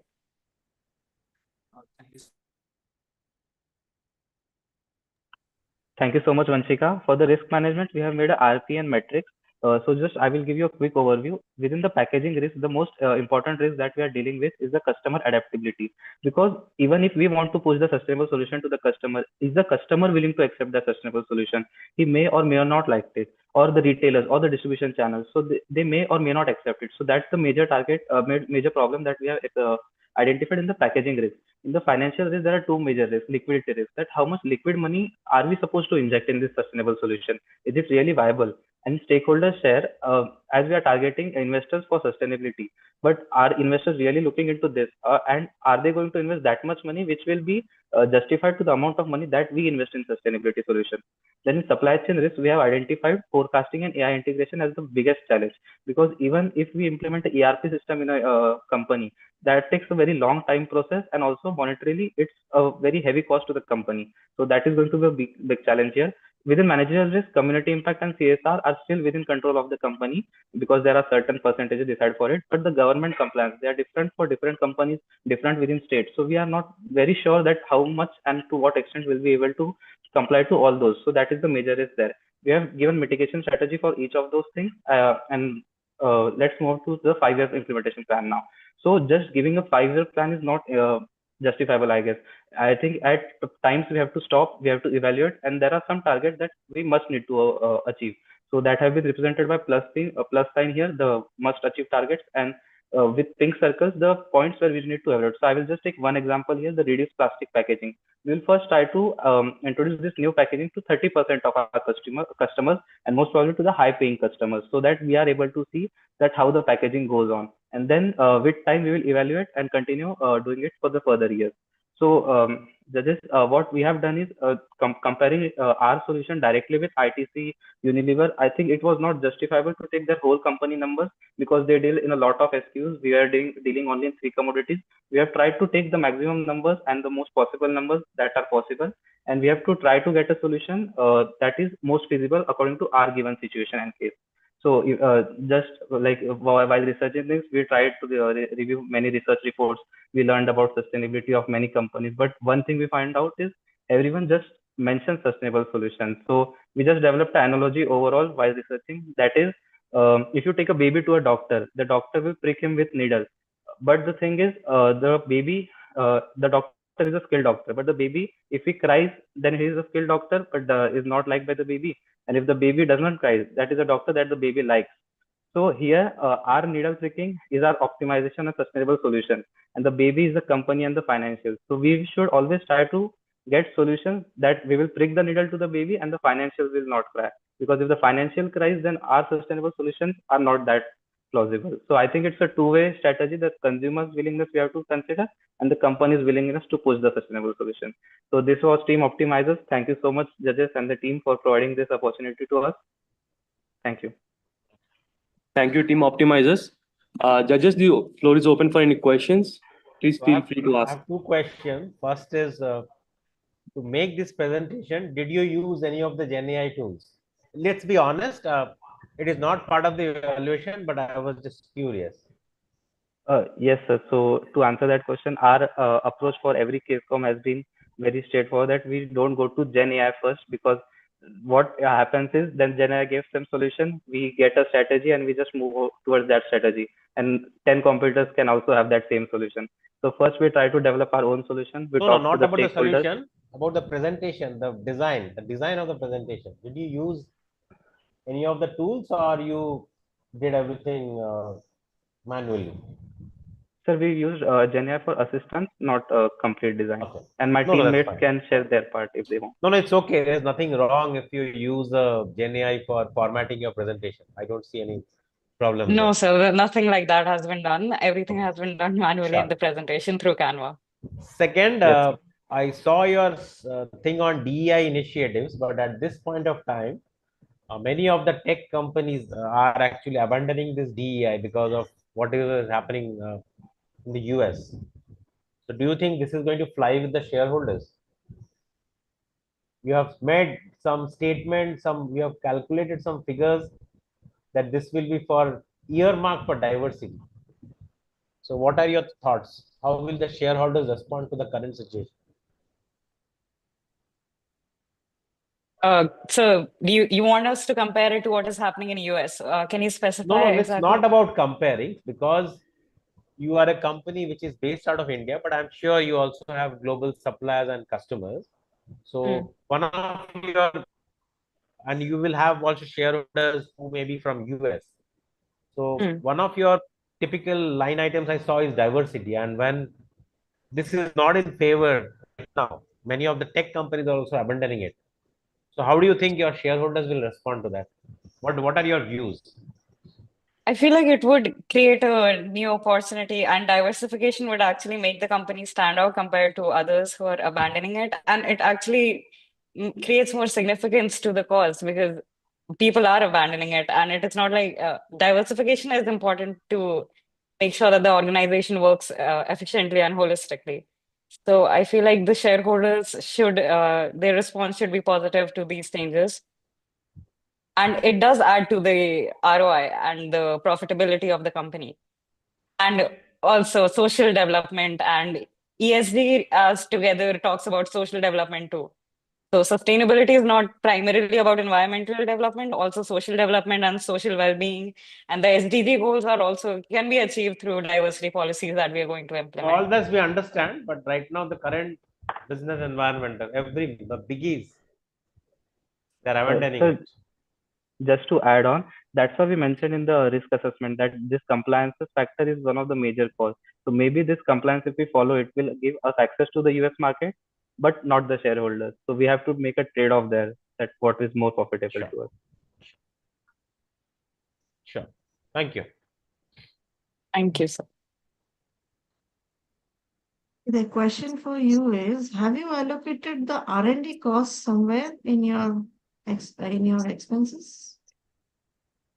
Ma'am, can you specify the R&D cost for the packaging?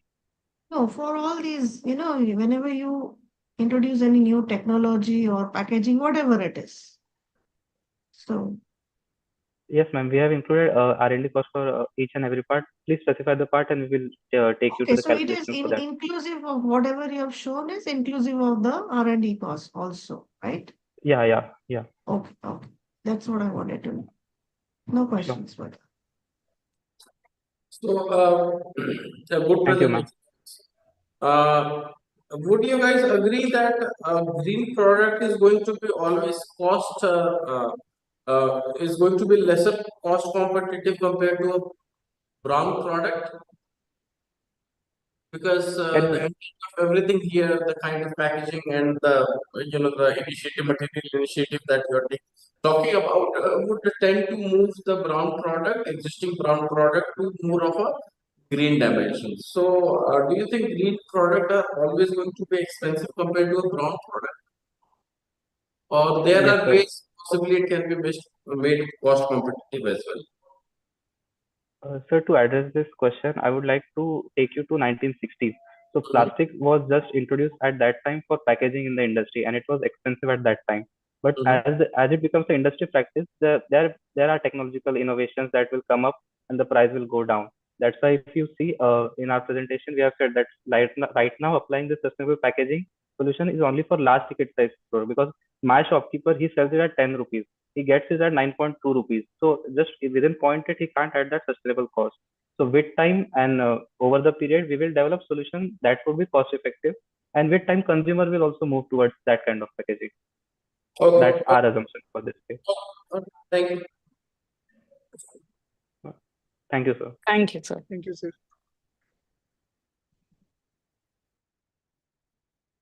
Thank you, team optimizers. Judges, now we'll be calling up all the teams for the final closing.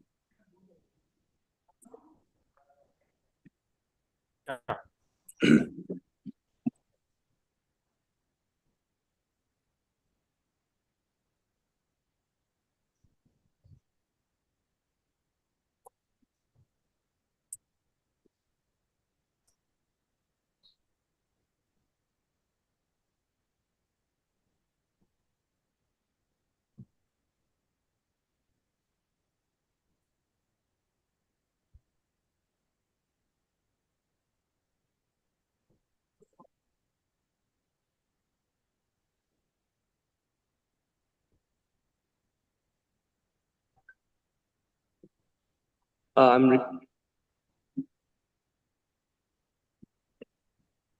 It's humble request to all the participants to switch on the cameras for the final note.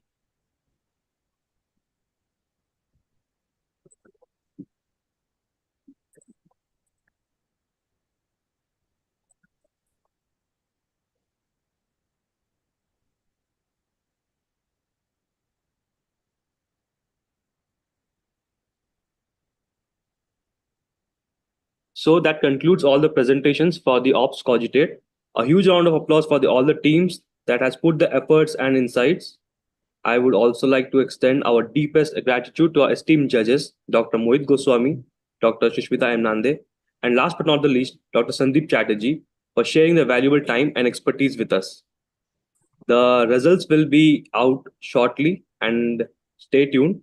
Until then, thank you all for being a part of Ops Cogitate, and we hope to see you at future events of Optus. Have a great day ahead. Thank you. Thank you so much. Judges, do you have any final remarks for our participants? I think overall it was good. I know you have crunched a lot of data, but what I will say is, while this looked very good on paper, look at also the practical aspects, because right there it's not very easy, because consumer, it's all driven by consumer behavior. The consumer is convinced about whether they are willing to pay the premium, or if you are not willing, you are willing to price it the way it is, how can you reduce your cost? I think while data, everything is fine, uh, do look at how things work, because this is where you will face the real challenges. But overall, I think each presentation was unique. For me, again, I personally, I learned a lot. But I think what I see is, when I was studying and vis-a-vis now, I think the quality of the presentations have really come up. I think the slides have become really more visual and better. So I like that. Thank you, sir. Shushmita ma'am, would you like to say a few words? Yes, yes. First of all, I would like to, express that every one of you have presented very well. as Sandeep sir also mentioned, I mean, the presentations were all unique and a lot of lot of data. So they were very good. It's very difficult to actually judge who is the best out of all. But yes, the practical thing and the feasibility will matter a lot. So many of them have spoken on various ideas and suggestions, but I think more importantly is the feasibility and the practical aspect to the solutions. But all of you have done very well.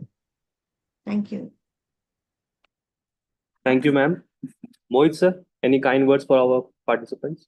I think all the participants did tremendously well in terms of the preparation as well as the overall flow of the slides, the strategies, risk mitigation, financials, and whatnot.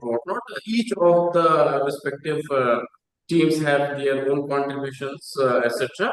One of the things that definitely by this time all of us realize is that sustainability, whether it's social side or environmental side, is not merely a compliance or not merely a regulatory element. It is an integrated plan of our business.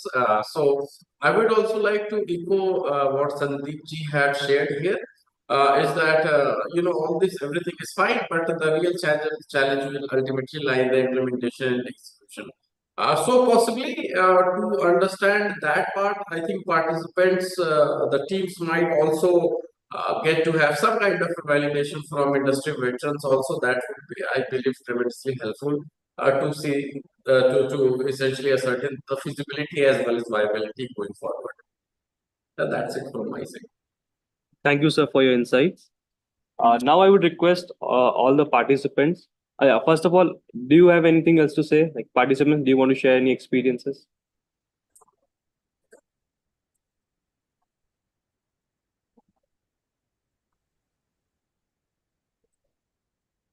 Okay, no issues. I must be tired after the 4-hour thing, and plus this being an India-Pakistan match, I think They people must must be be trying tired. to catch up the last part. I had a question for Sandeep sir. Yeah, please go ahead. So do you remember I gave the presentation for symbiosis, synopsis, and then you gave us second place for that case? Do you yes, remember? I remember. Yes, sir. Thank you for that, sir. Very No, I appreciate. think you've done it very well. So you deserve what you got. I didn't do anything. So you Thank got you what so you. much, sir. Sir, I have a question for all three of you. You can answer one by one. Like as I said, that major thing is all this. The thing looks good, but how to actually implement it?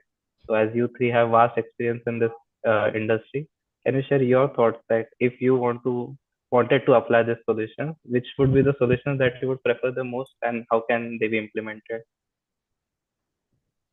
The first thing you have to understand that consumer may not be willing to pay the premium because they don't care. So you have to look at how you can look at your cost side. I will give you two examples from my life.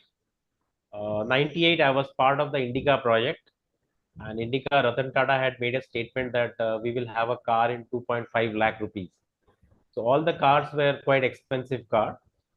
So what happened is at that time we thought that if we try to do everything from scratch, we can never meet the 2.5 lakh mark and still be profitable. So we imported the second-hand assembly line of Nissan Australia. We refurbished the line, and that's how Indica was rolled.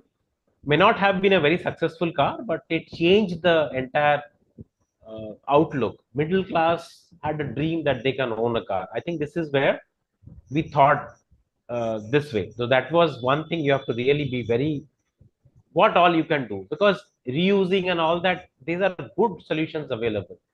Second, if you look at it, cement, I was working with Lafarge Cement. Cement, the raw material is limestone, lot of greenhouse gas emissions, and limestone is limited on this earth. So what we did is we started looking at some kind of an R&D. So we found fly ash, which is the waste from power plant. Nobody will take it. You will have to pay to get it removed. So we started mixing fly ash with limestone. Similarly, the slag from Tata Steel factory, which has no use, we started mixing with cement. It has better binding properties. So it served two purposes. greenhouse gas emissions reduced. Second is the waste was removed. And third is we could save. Limestone is limited on this earth. So we were starting to use. So some of the way you have to really think. While it's easy to say, see, plastic is not bad. It's the single-use plastic. There's a problem. So maybe we will have to look at other alternative materials. The next example which comes to my mind, again, it's a little forward-looking. Airline industry, airline 40% is fuel cost, and because now 1 out of every 4 people in this world they fly, and but going forward everybody will have an aspiration to fly. So what do we do? The greenhouse gas emissions is going to go up, the fuel cost is going to go up. Now if you look at refined oil, you should not be heating up refined oil, but in our country for whatever reason we do it. So we found a solution that if you use a reused refined oil, it is a very good sustainable aviation fuel. The cost will come down substantially. But the airline industry is a very funny industry. The engines have to be redesigned. So that is still going on. And 2026 will be very, very exciting year for the airline industry. So this is where you have to look at. While all this looks fine, look at alternate ways, look at things which you will not have thought. So these are three, no rocket science, but these are three examples from my life which has helped me in meeting the price line, because consumer will not pay a premium, because for them it's their budgets are limited. They really don't care. Let's be very honest about it. Thank you so much, sir. Sure. Ma'am and sir, if you want to add on something. Yes, actually, the practical aspects can be studied. Like you can also do some more extensive research by taking a lot of other data, do some kind of qualitative study also. You can do the study through sector wise or maybe product wise. You can take the consumer side, feedback as well as the manufacturer's feedback, both, and just check what are the practical uh, difficulties for the manufacturers to implement, as well as the consumer side, the behavioral aspects. So that kind of study could give you a better picture of what you should implement. Thank you, ma'am. I think one of the things that Sandeep has also emphasized is there are, to my understanding and based on the experiences I have in industry across different verticals, what I see is that you would have both the external side as well as the internal to organization side. So, for example, external side, Sandeep sir elucidated it fairly well. One of the things that I can think of is maybe the role of external collaborators, similar kind of organizations that exist in the marketplace. That kind of a collaboration can help you tweak the consumer behavior in a certain way so that more and more brown consumers might gravitate towards being a green consumer and whatnot. Second, on the implementation side, the innovation aspect has been covered fairly well. One of the things that I feel is because from an execution and implementation perspective, there might be so many activities that would be aligned in, but I think keeping the focus on the core business and core competencies would be tremendously helpful. So, for example, in many of the presentations, we talked about the possible investment in REs, renewable energies, and whatnot. Of course, we are putting in certain capex on renewable energy and whatnot, but at some point, this organization's core competency might not be, for example, energy management systems, and everything that goes end to end from RE generation, storage, and dissipation perspective. So, I think these are some of the broad points that is how you would probably try to handle. Thank you, sir. Thank you, sir, for your insights. I would request all the participants to kindly log off the call, and we'll be informing the results very soon. Thank you. Thank you.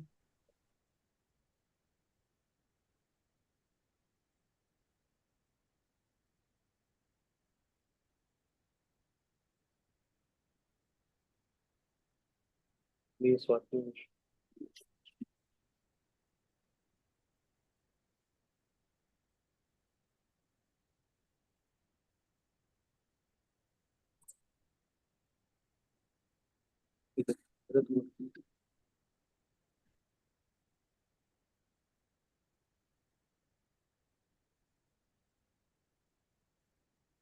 Judges, we would like to request you that the evaluation sheet that has been sent to you, kindly make the proper evaluations and send it back to us as soon as possible, as we need to announce the results within a day or two.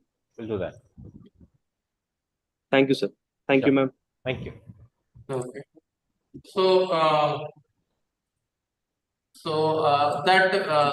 Word document that you have sent, na? Yes, sir. I'll send you in a couple of minutes. Oh.